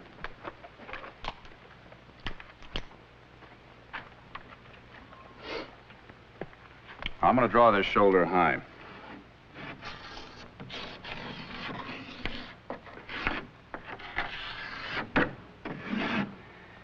Now, this is the area for the cripple shot. Right there. Now, a miss to the left, you'd either get the throat or you get the heart. Miss to the right, you miss clean. Now, remember, the moment you see King, you draw. One flash of recognition, and your eyes steady on this circle. Now, as soon as you see this spot, your hand moves, but not until. Now, your eyes stay focused on this circle as the gun sight comes up. Now, the instant that gun sight reaches the lower point of this circle, you fire. But you wait for the gun sight, you understand? Come on. Now, this is about the right distance. A little closer. That's it. Now, you keep your eyes on the circle at all times, and you face your target squarely. Let your arms hang down naturally to the side. All right, it's King. Well, you didn't wait for your gun sight, and you didn't take time to draw. Now, let's try it again. Now, take your time. It's important to draw fast and get off the first shot, but it's much more important to have your bullet go where you want it to go. All right? Draw. Well, that's better. You got him close to the heart that time. You satisfied? No. I want to hit where I aim. Look, Bat, why don't you forget Amy and King and come back to Wichita with me, huh? I thought we were talking about gunfighting. Now, is there anything else I ought to know? Yeah, there's plenty more you ought to know. We'll have another session tomorrow. In the meantime, you just practice what I taught you. All right.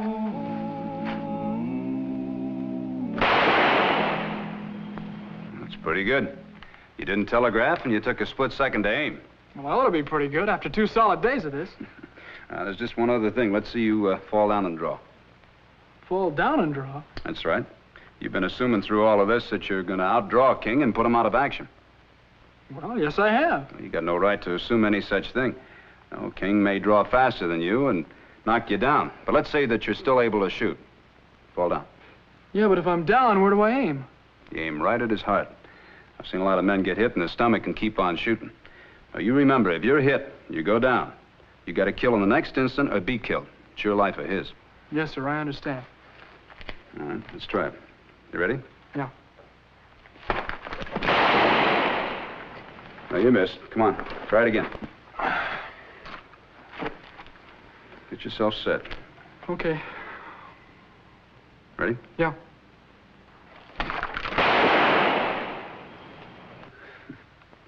That's good.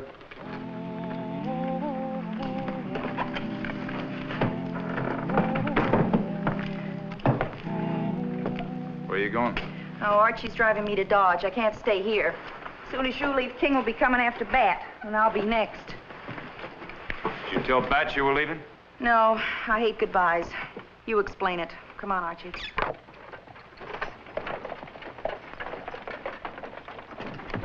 That's Amy. She left. What'd you expect? She's afraid of King. Yeah, but running out on me. We talked about getting married. She knows I wouldn't let You King... never did have much sense when it came to women. Now, why don't you wake up? Amy's just a good-time gal. Gunfight isn't her idea of a good time. You were foolish to credit Amy for being any more than what she is. She'll always run away from trouble.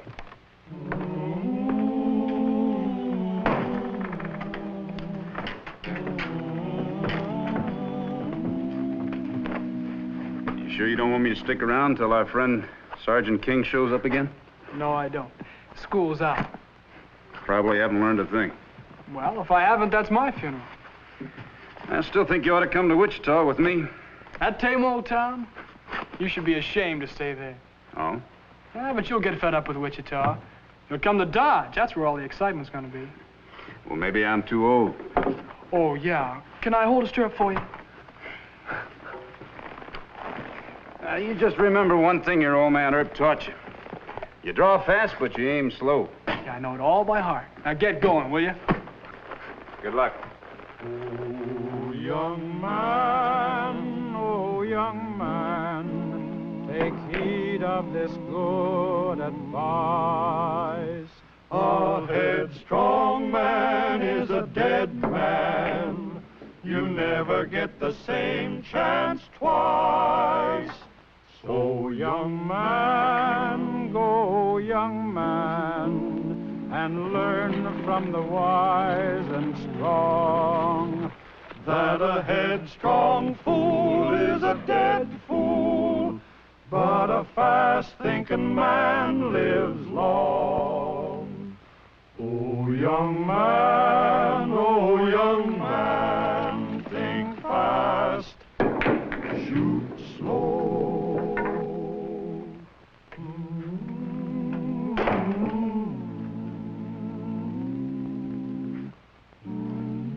Where's Amy?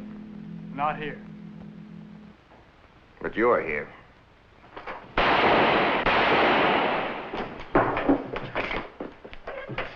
Get out of here, Odie.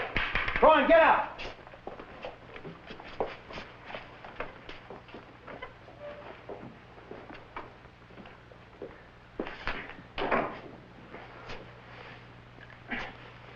All right, Mr. Masterson, you got him. I did? Completely. I feel awful sick. You just killed a man. How do you expect to feel? Like cheering? Come on. Put your arm around my shoulder.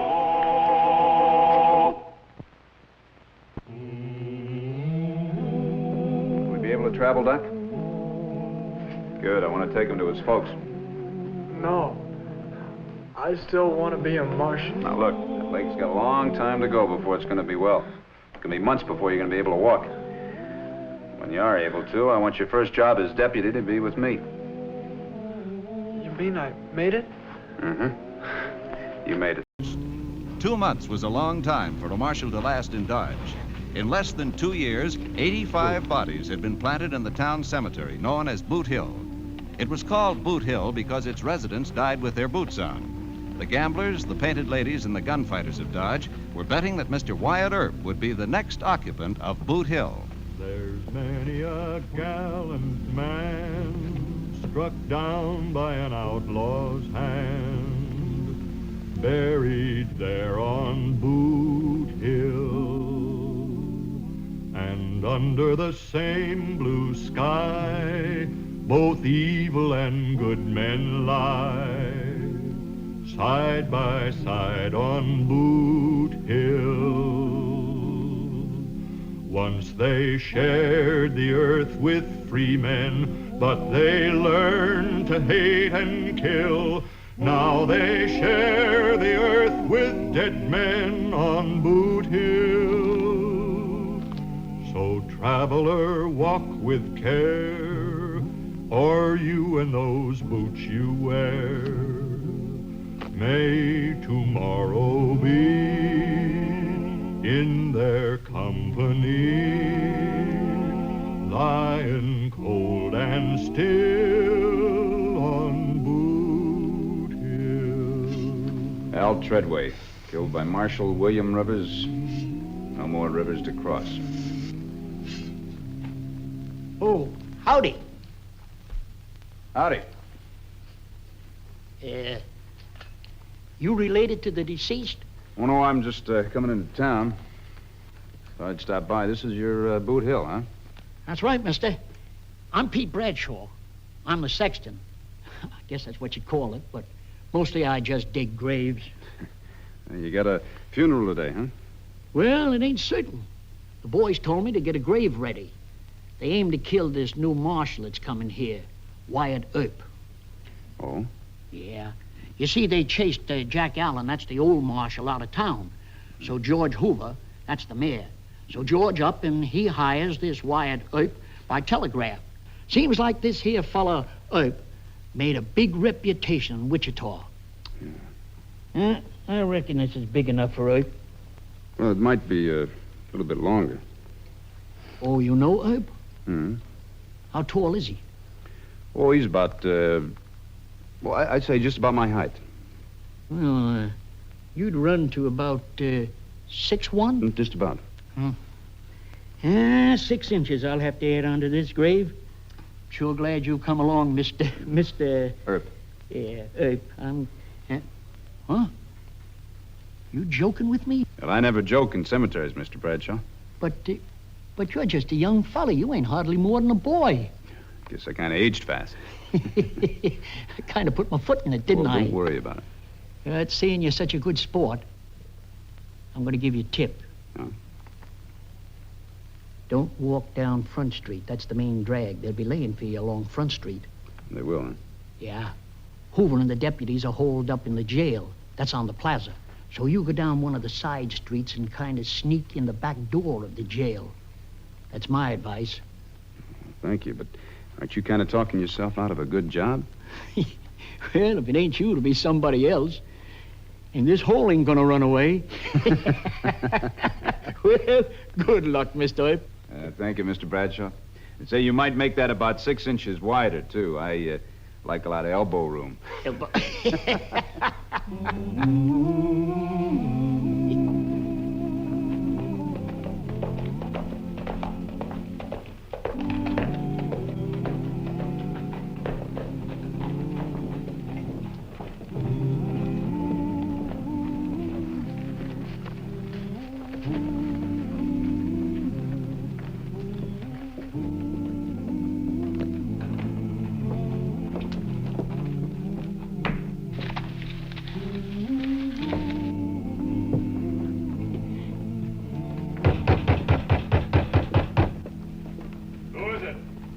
Wyatt Earp.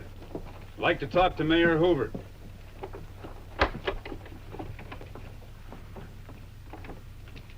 You're talking to him.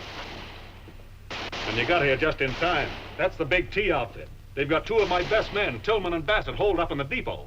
Come on in, Mr. Earp. Well, thank you, sir, no. What? Well, all I want right now is my appointment as marshal and the star that goes with it. Well, the telegram I sent you with your appointment, and here's your star. What's all the rush? Well, I gotta take a little walk down Front Street. I understand the boys are expecting me, and I kind of hate to disappoint them. What about Tillman and Bassett? Well, that can wait for a half hour or so. Thank you, Mr. Mayor. See you soon. I hope.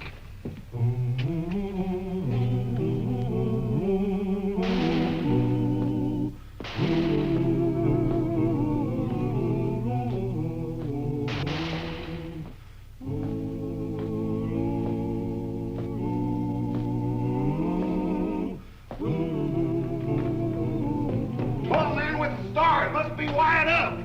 Wyatt Earp's in town. Wyatt Earp is in.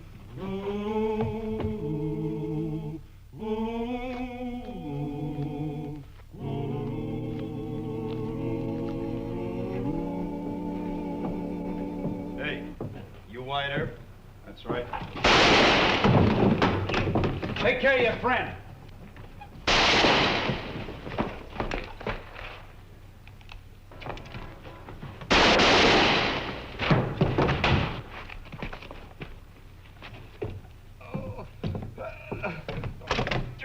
Stop moaning. You're not hurt that bad. Here, plug it up with that and go see the doc. Hold it!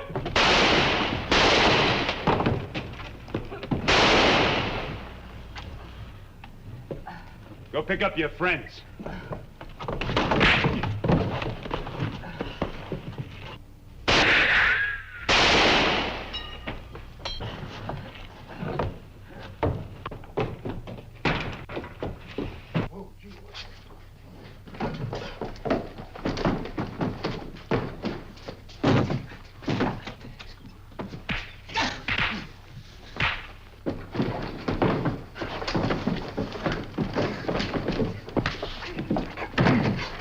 Bushwhackers. Anybody else that doesn't like the new marshal?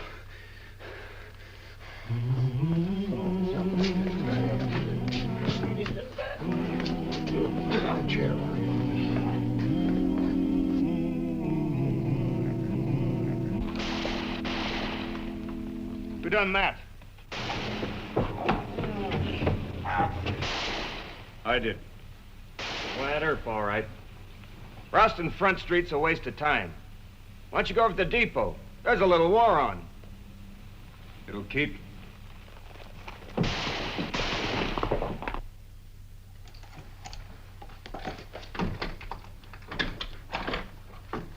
never seen anything like that before. Took a lot of nerve walking Front Street alone. It was a little foolhardy, Mr. Mayor, but I had to do it. If I'd let those boys think I was scared of them, I might as well climbed on the first train out of here. Hey, where are all my deputies? They ran. Wichita isn't like this. Used to be. Not quite, Mr. Earp. Do you really know what our position is at the present time? Yeah, it's a little awkward. We've got just two good men on our side. Charlie Bassett and Bill Tillman. And they're the sheriff and the chief deputy, not city peace officers. Yeah, I've heard of Bassett and Tillman. They're two of the best. The big T outfit's been hoorahing Dodge since last night. They cornered Bill and Charlie in the depot. I don't know how much longer they can hold out. I better get down there. No, they've got the place surrounded by at least 30 men. I'm just going to take a look around. There's a job you can do, Mr. Mayor. Think you can find a couple of good men in Dodge to help us? I don't know. I doubt it. Well, come on. Things can't be that bad. What about Dog Kelly and Chalk Beeson? They run saloons, Mr. Earp. Dog Kelly used to be a top sergeant in the Army. You tell him I want 6 or 8 special deputies. I hate to be beholden to Kelly. Now, look, Mr. Hoover, I didn't take this job to pass moral judgment on men like Kelly. When you got cowhands on a stampede, you don't appeal to the Ladies' Aid Society for help. You get tough men that know how to handle a gun. All right, Marshal. I'll do what I can. Thanks. I'll be back in 15 minutes.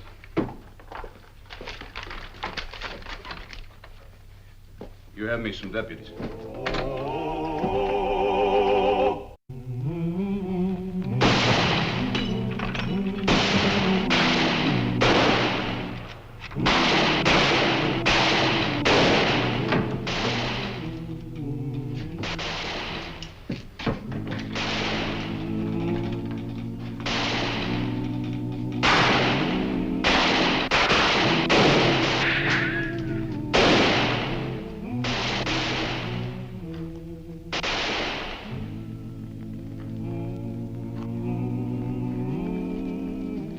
Bassett! Tillman! Hold your fire!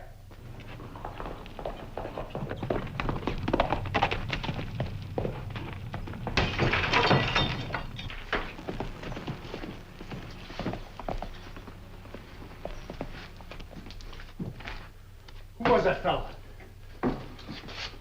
Wyatt Earp. What does he say? He says to hold on and not try to make a run for it. He says he'll be back in 20 minutes with enough help. Enough help? What's he got, an army? He's a good man, Charlie. I'm for taking his word. Hey, Tillman! Bassett! Come out with your hands up! Come out or we'll fire the depot! How many cartridges you got left? A couple of dozen. They won't last 20 minutes. All right, get the torches.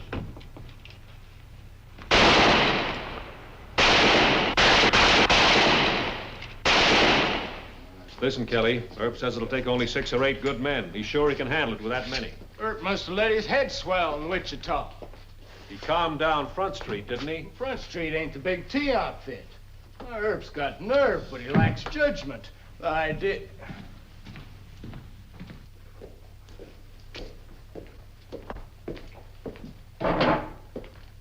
Mr. Kelly won't throw in with us, Marshal. Oh? I thought you had an honorable discharge from the Army, Master Sergeant Kelly. Now, don't you try to shame me into being a hero. I'm too old for that. I see that now. Oh, you do?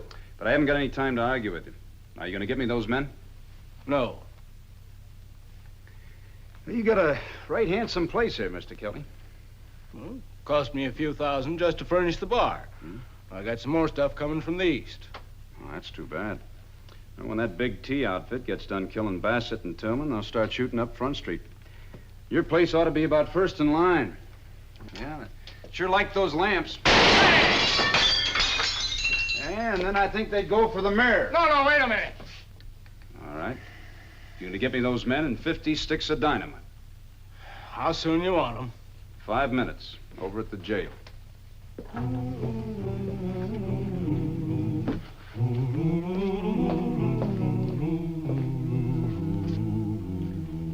All right, and there's no sense trying to knock those Big T's out of their ambush. We haven't got enough men, and it'd take too long. All right, how'd you do it in Wichita? Well, I'll tell you, Mr. Kelly, in Wichita, we never let things get this bad. Everybody there was right proud of their town. Yeah? I got the best saloon in Kansas. Now, you going to brag about your saloon, or are you going to listen to my plan? Go ahead. I noticed the cattle pens behind the depot had a lot of steers in them.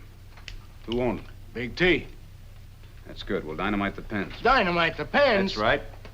It's the only way to run out the Big T's. They'll be so busy chasing steers, they'll stop shooting at Tillman and Bassett. All right, but let me warn them what we aim to do first. Those boys are my customers. Mr. Kelly, I don't care anything about your saloon trade. They're shooting at peace officers. Now, are you with me, or do I go in there alone? Earp, you're the most violent peace officer I ever met in my life. But we're with you. Good. All right, all of you grab a couple of bundles. Bassett! Reverend! Come on all over with your hands up! How many was that left? Just 4 apiece, Charlie. Earp's not coming. Let's go out and make these 8 shots count. Come on or we'll fire the depot! All right. Get the torch. All right, you 3, take the north side. You 2 come with me. You know what to do, let's go! Covers.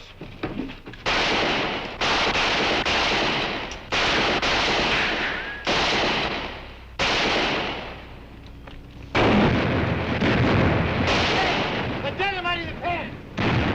They're dynamiting the pen! Come on, they're dynamiting the pen! Let's get 'em! Come on!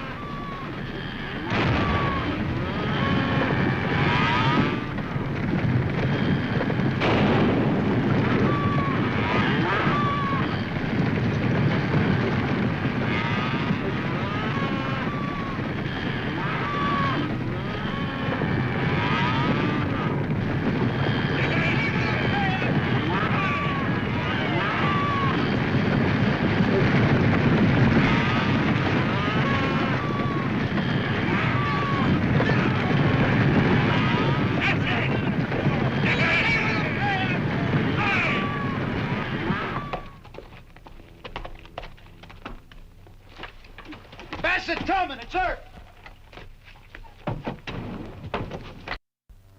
Don't worry about the Big T's. They're out chasing steers. I'm Sheriff Bassett. This is my deputy, Bill Tillman. Howdy. We're sure glad to see you. You saved our hides, but you didn't make things too good for the town. How's that?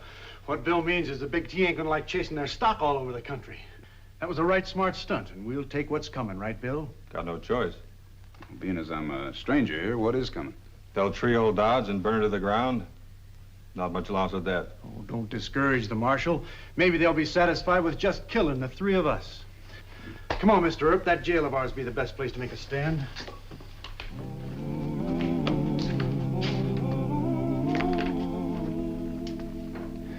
Mr. Mayor, I think this is all wrong. All wrong? When you hired me as the marshal of Dodge, I took for granted it was a town. It is. I'm sorry. Looks like a small fort in Apache country. Here we sit holed up while the big T's are making up their mind whether we're going to live or die. I told you they wouldn't like it. Us dynamiting the cattle pens. Why should we care what they like? They're just a bunch of lawless hoodlums. Easy now, Wyatt. Look, we're either the law or we're nothing. But there's only so much we can do. Sure, I'm the sheriff of Ford County, and you're the marshal of Dodge. And that'll be carved on the head markers. You keep out of this, Bill. This fella's from Wichita, where it's been civilized for quite a spell. How old do you think Dodge City is? 11 or 12 years, how do I know? 4. In 1872, it was nothing but a tent camp and a few sod huts. You can't make a city in 4 years, Wyatt. And you can't go against an outfit like the Big T with a handful of guns. They outsmarted Bill and me. We went to the pens to check on rustled steers, and before we knew it, they had 30 Winchesters and Colts on us. I warned them. A cattle outfit like that is just a mob. Who heads up the Big T? Gus Andrews, wouldn't you say, Bill? He's their foreman and top gun. How good is he? Fast. Planted 6 in Boot Hill. He's got a lot of extra help now, Wyatt. Hey, Kelly and Hoover, I want to talk to you. Come on out here.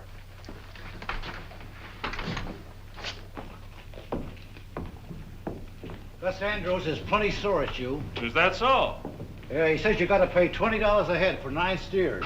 Also, he wants those pens rebuilt by noon tomorrow. Hold it. Yes, Sonny. Gus Andrews isn't giving any orders to Mayor Hoover. You go tell Mr. Andrews that I want him for inciting a riot and for shooting at peace officers. Oh, no. Shut up! You tell Mr. Andrews to ride into Dodge alone and give himself up. If he's not here by sundown, I'm coming after him, you understand? Don't make me laugh.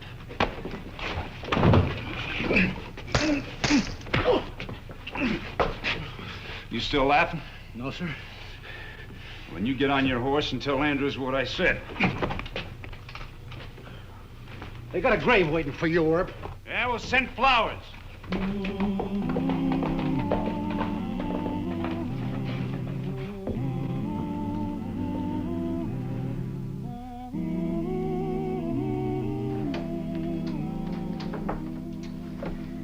I reckon Mr. Andrews isn't coming into town.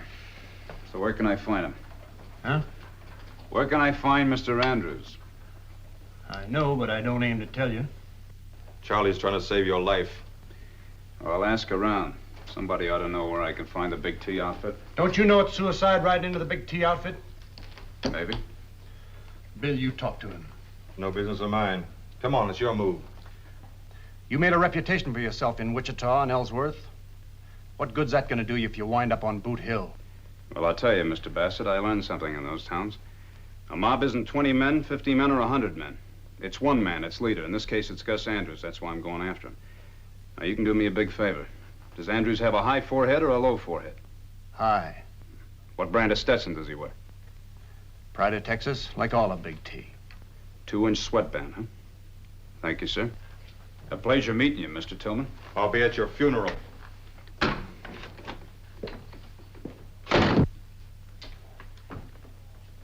That big-headed Yankee show-off.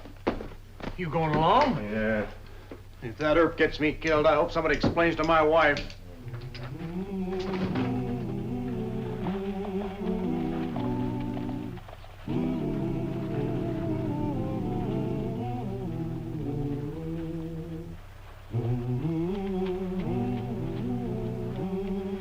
Where do they think they're going?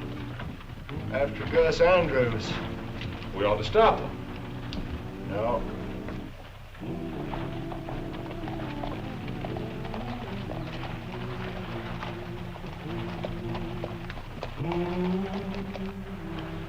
Earp, Bassett, and Tillman. Well, there's a sight you maybe won't see again in your lifetime. 3 greatest peace officers ever lived.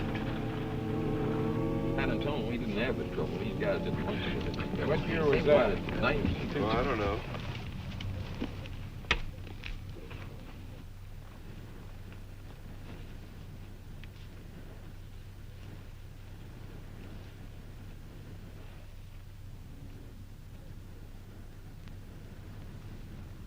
Which one of you is Gus Andrews?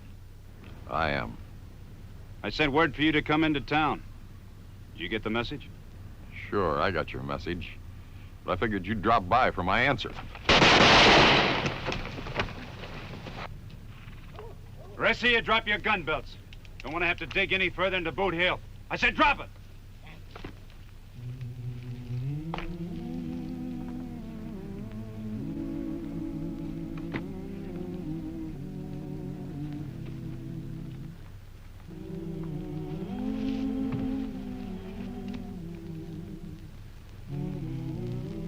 Give me a hand with Gus. The other two are dead.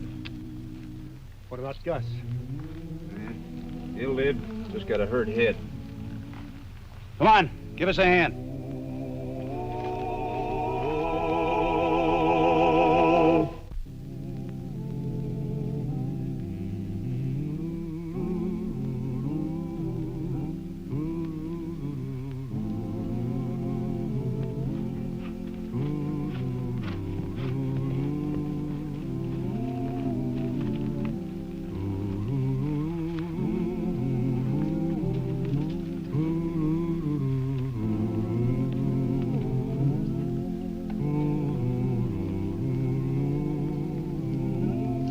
Mr. Bradshaw.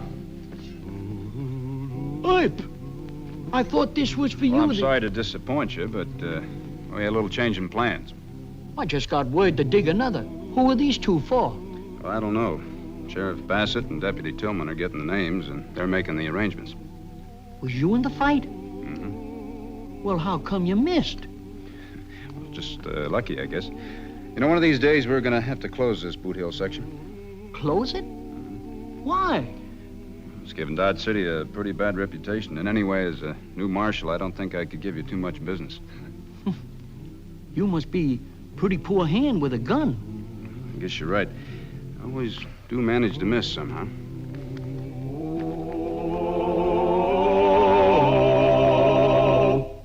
Well, he cleaned up the country, the old Wild West country. He made law and order prevail, and none can deny it. Dodge City was trying to civilize the toughest town on the western frontier. The hoodlums of Dodge knew that Earp had tamed Ellsworth and Wichita, but these were little cow towns compared to Dodge City, the cowhand capital. Marshal Earp had to start all over again, and in the face of opposition which had run several peace officers out of Dodge. This Gomorrah of the Plains offered Wyatt Earp a hard choice, fight or run. And if he was to fight it out, Wyatt needed the help of City Councilman Jim Kelly. Mr. Dog Kelly, they called him in the history books. Ex-soldier, gambler, saloon keeper. An odd mixture of good and evil.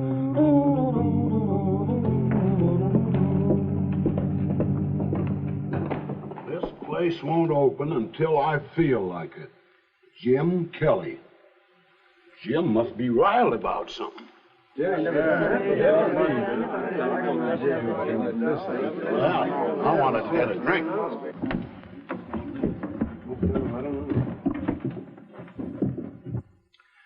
It's like I was bewitched by this fella, Earp Deacon. He comes in here and fast talks me into helping him against the Big T outfit.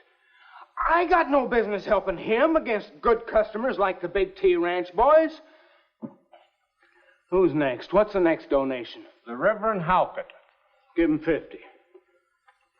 Why should I have helped Wyatt Earp? Who's Wyatt Earp? Nothing but a smart aleck young John Law. He'll be here today and dead tomorrow. Who's next? Mrs. Jenkins and children.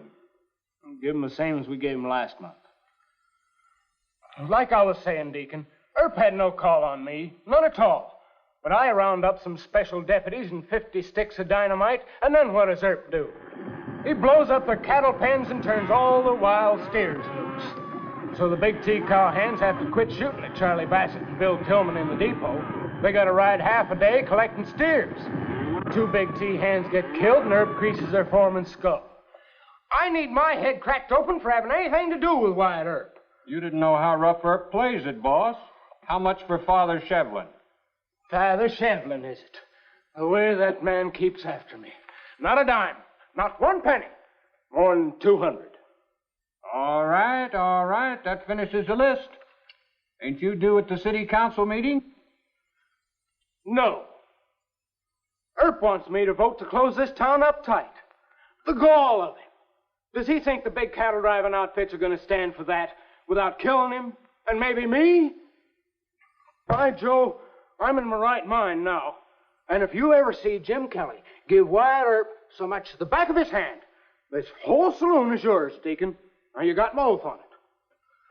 All right, Sparky, open up. Open her up wide and let them start drinking. Maybe they'll punch Marshal Earp in the nose.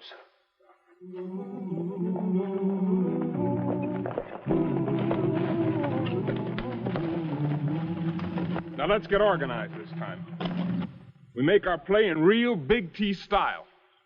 We scatter and take the back streets to Gruber's livery barn. We leave the horses there, and then we get ready to move on that Kelly. It wasn't Kelly's fault. What? Earp forced him to it. Ah, quit your jabbering. It was both their faults. 2 of our men are dead, and Gus Andrews will be laid up for weeks. And we don't take that off on nobody. No, that's right. We're fixing Kelly first, and then the Big T will get Wyatt Earp. Now move.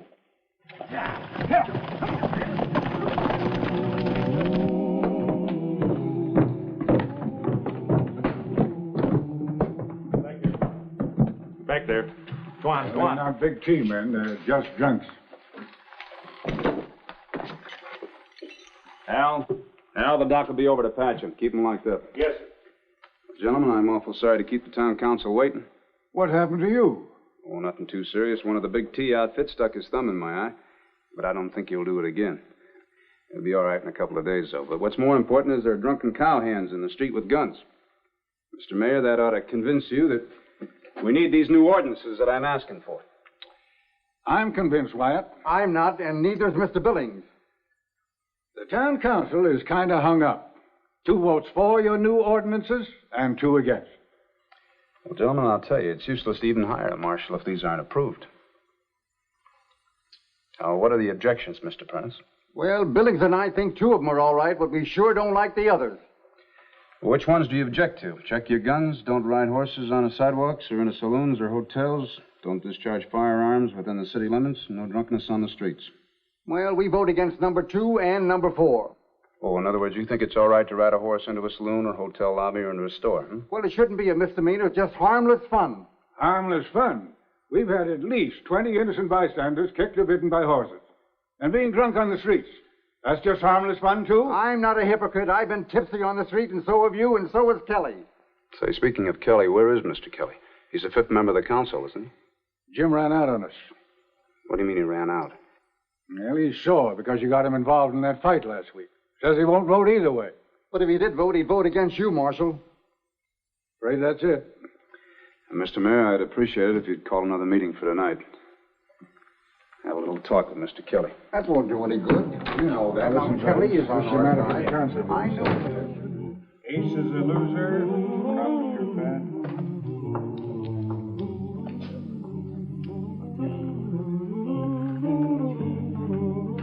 Three is a winner.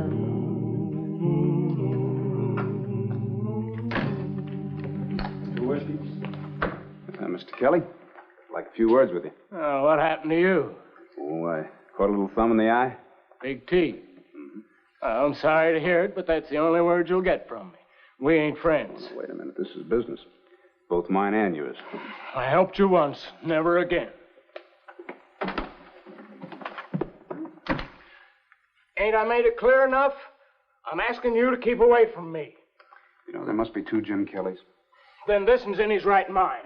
I kind of like the first Jim Kelly. It's the one that helped me put a stop to that Big T outfit from tearing this town apart about a week ago. Then you like mush-headed idiots. Now you're talking to the real Jim Kelly. I run a saloon and a gambling hall. Well, that's legal business, Mr. Kelly. And I sell liquor to the Big T outfit. I didn't mean to set him up for a killing. Oh, no, wait a minute. Wait a minute. Bassett and Tillman shot in line of duty. It was self-defense. Stop trying to argue with me. You got a slick poison tongue, Earp. You and your 2 Kellys. Well, I'm sick of looking at you, and I ain't gonna talk to you. And by George, if you don't get out of here... Mr. Kelly.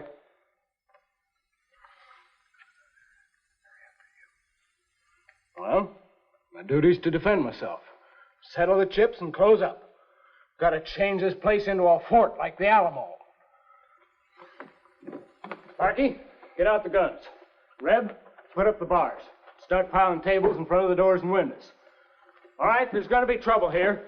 Anybody who's got a shooting beef against the Big T can stay and help themselves. The rest of you, clear out. Oh, now, think about it, Mr. Kelly. You can't stand off that many men.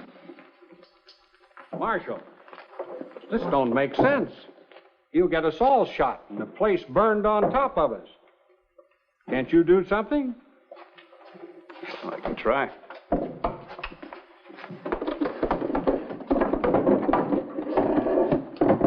You sure you got your facts straight? Yes. You can leave for the back door.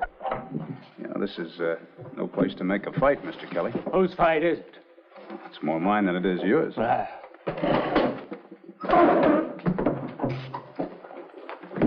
Now you'd make a pretty good-looking deputy. I'm defending myself, not helping you. You sure you couldn't use a little help? Not from you. I'll leave for the back door, I said. Get moving. I sure did like that old Jim Kelly. Yes, sir. You know, he used to be a real tough sergeant in the cavalry, you know. Just keep walking. I kind of depended on him, too. Like all old Army men, I kind of knew his duty. Figured he'd back me in the council and put an end to all this foolishness. I'll take what's coming.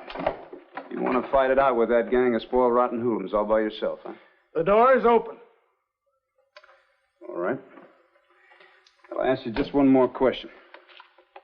I'll ask it of the Jim Kelly that you claim to be right now. Now, what's the sense in turning your back on the law and trying alone to shoot out a hoodlum grudge? Because I am a hoodlum. Because this is a hoodlum town. And that's the way Dodge is going to stay. The likes of you won't change it. Well, I'm going to sure try to change it. Well, good luck to you against the Big T outfit, Mr. Councilman. 2 Jim Kellys. That young smart aleck. Hey! Who put buckshot in my gun? I want slugs! Buffalo slugs! Howdy, Mr. Mayor. Haven't you heard the news? The Big T outfit is coming into town to shoot up Kelly's place. Oh, maybe. What the stage driver saw him.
warn him about that.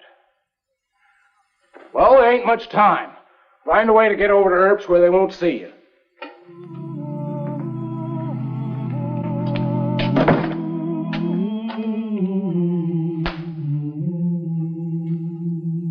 And Pete's gonna pretend to be dead in the alley here. The rest of the Big T boys will be hiding in the back of Lukey's store at the windows here. They figure you'll come busting into the alley to examine Pete. When you do that, they'll give it to you. I see. Now, I think, Mr. Kelly thinks, that you should sneak into the back of the store and take 'em from behind. But you and your deputies got to get 'em all, Mr. Earp. Otherwise, they'll be after me and Kelly. Well, thank you, Deacon. We'll try and handle it. There won't be no slip-up. Oh, I hope not. Well, thanks. So long, Deacon. And thank Mr. Kelly for me.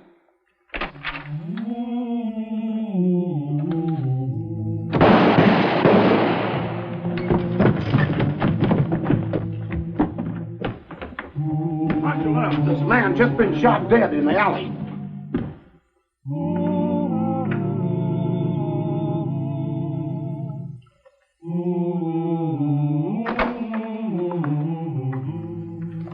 Good evening, Mr. Kelly. Thanks for the information. What are you doing here? I was on my way to the alley. No, they're laying for you. Now, Deacon said you promised to take him from behind. Kill him, huh? They aim to kill you. Maybe. No, maybe. They'll do it. Now, get out of here, by the front door. If I do that, Mr. Kelly, why, they'll suspect you of tipping me off. I thought you'd act sensible. You scared of a little killing? Yep. No. I get it. Maybe you want me and Deacon killed. Look, I don't want anybody killed. Now, will you just get out of my way? With one eye? You daft. You go out there and you'll be a corpse in 10 seconds. Which Mr. Kelly are you tonight? No, don't start that. Get out of here. By the front door. Maybe I can convince him you lost your nerve or somebody else talked. Look, Mr. Kelly, I can't take those men from behind. Sure, I can trust myself, but I can't ask my deputies not to shoot to kill. All right, then run. There's been too much running by peace officers in Dodge City already. You can't fight. The odds are too heavy. Just stand back.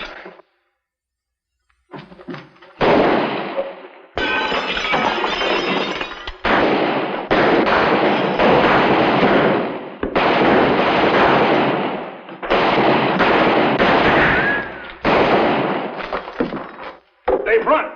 Let's get them. Keep us covered.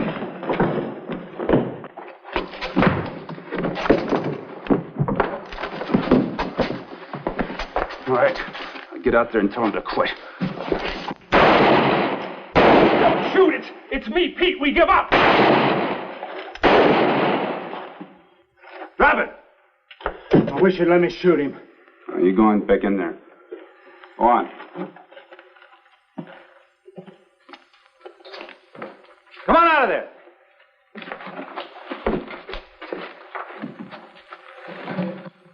You tell your boss not to bring any more cattle into Dodge. The Big T outfit isn't welcome here. In afternoon tomorrow, I'm going to shoot any on sight. You understand? All right, now pick up these two and take them to Doc McCarty's office. Go on, move.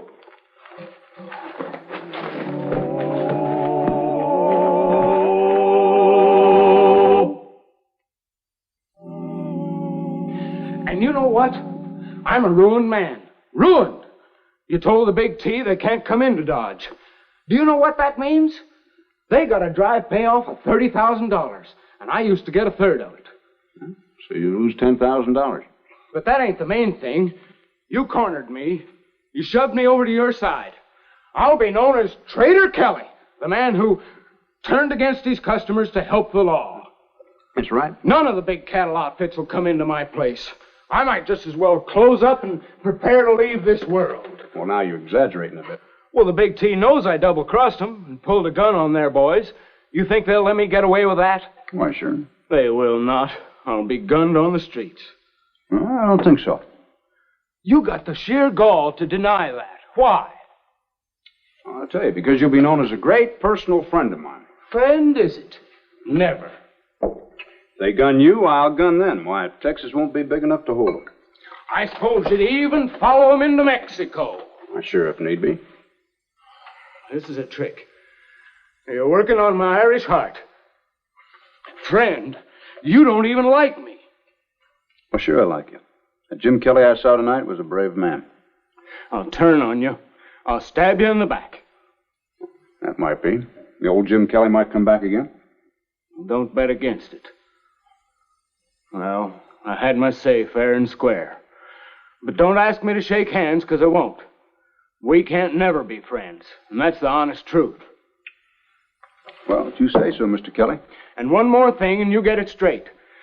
Don't you dog me and hound me.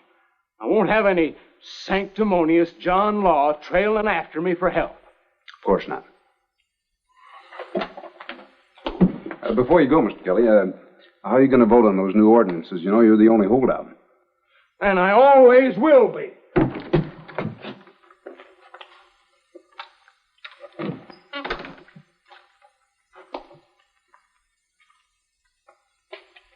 Give me a piece of chalk. Right there in the tray. I vote yes. James Kelly.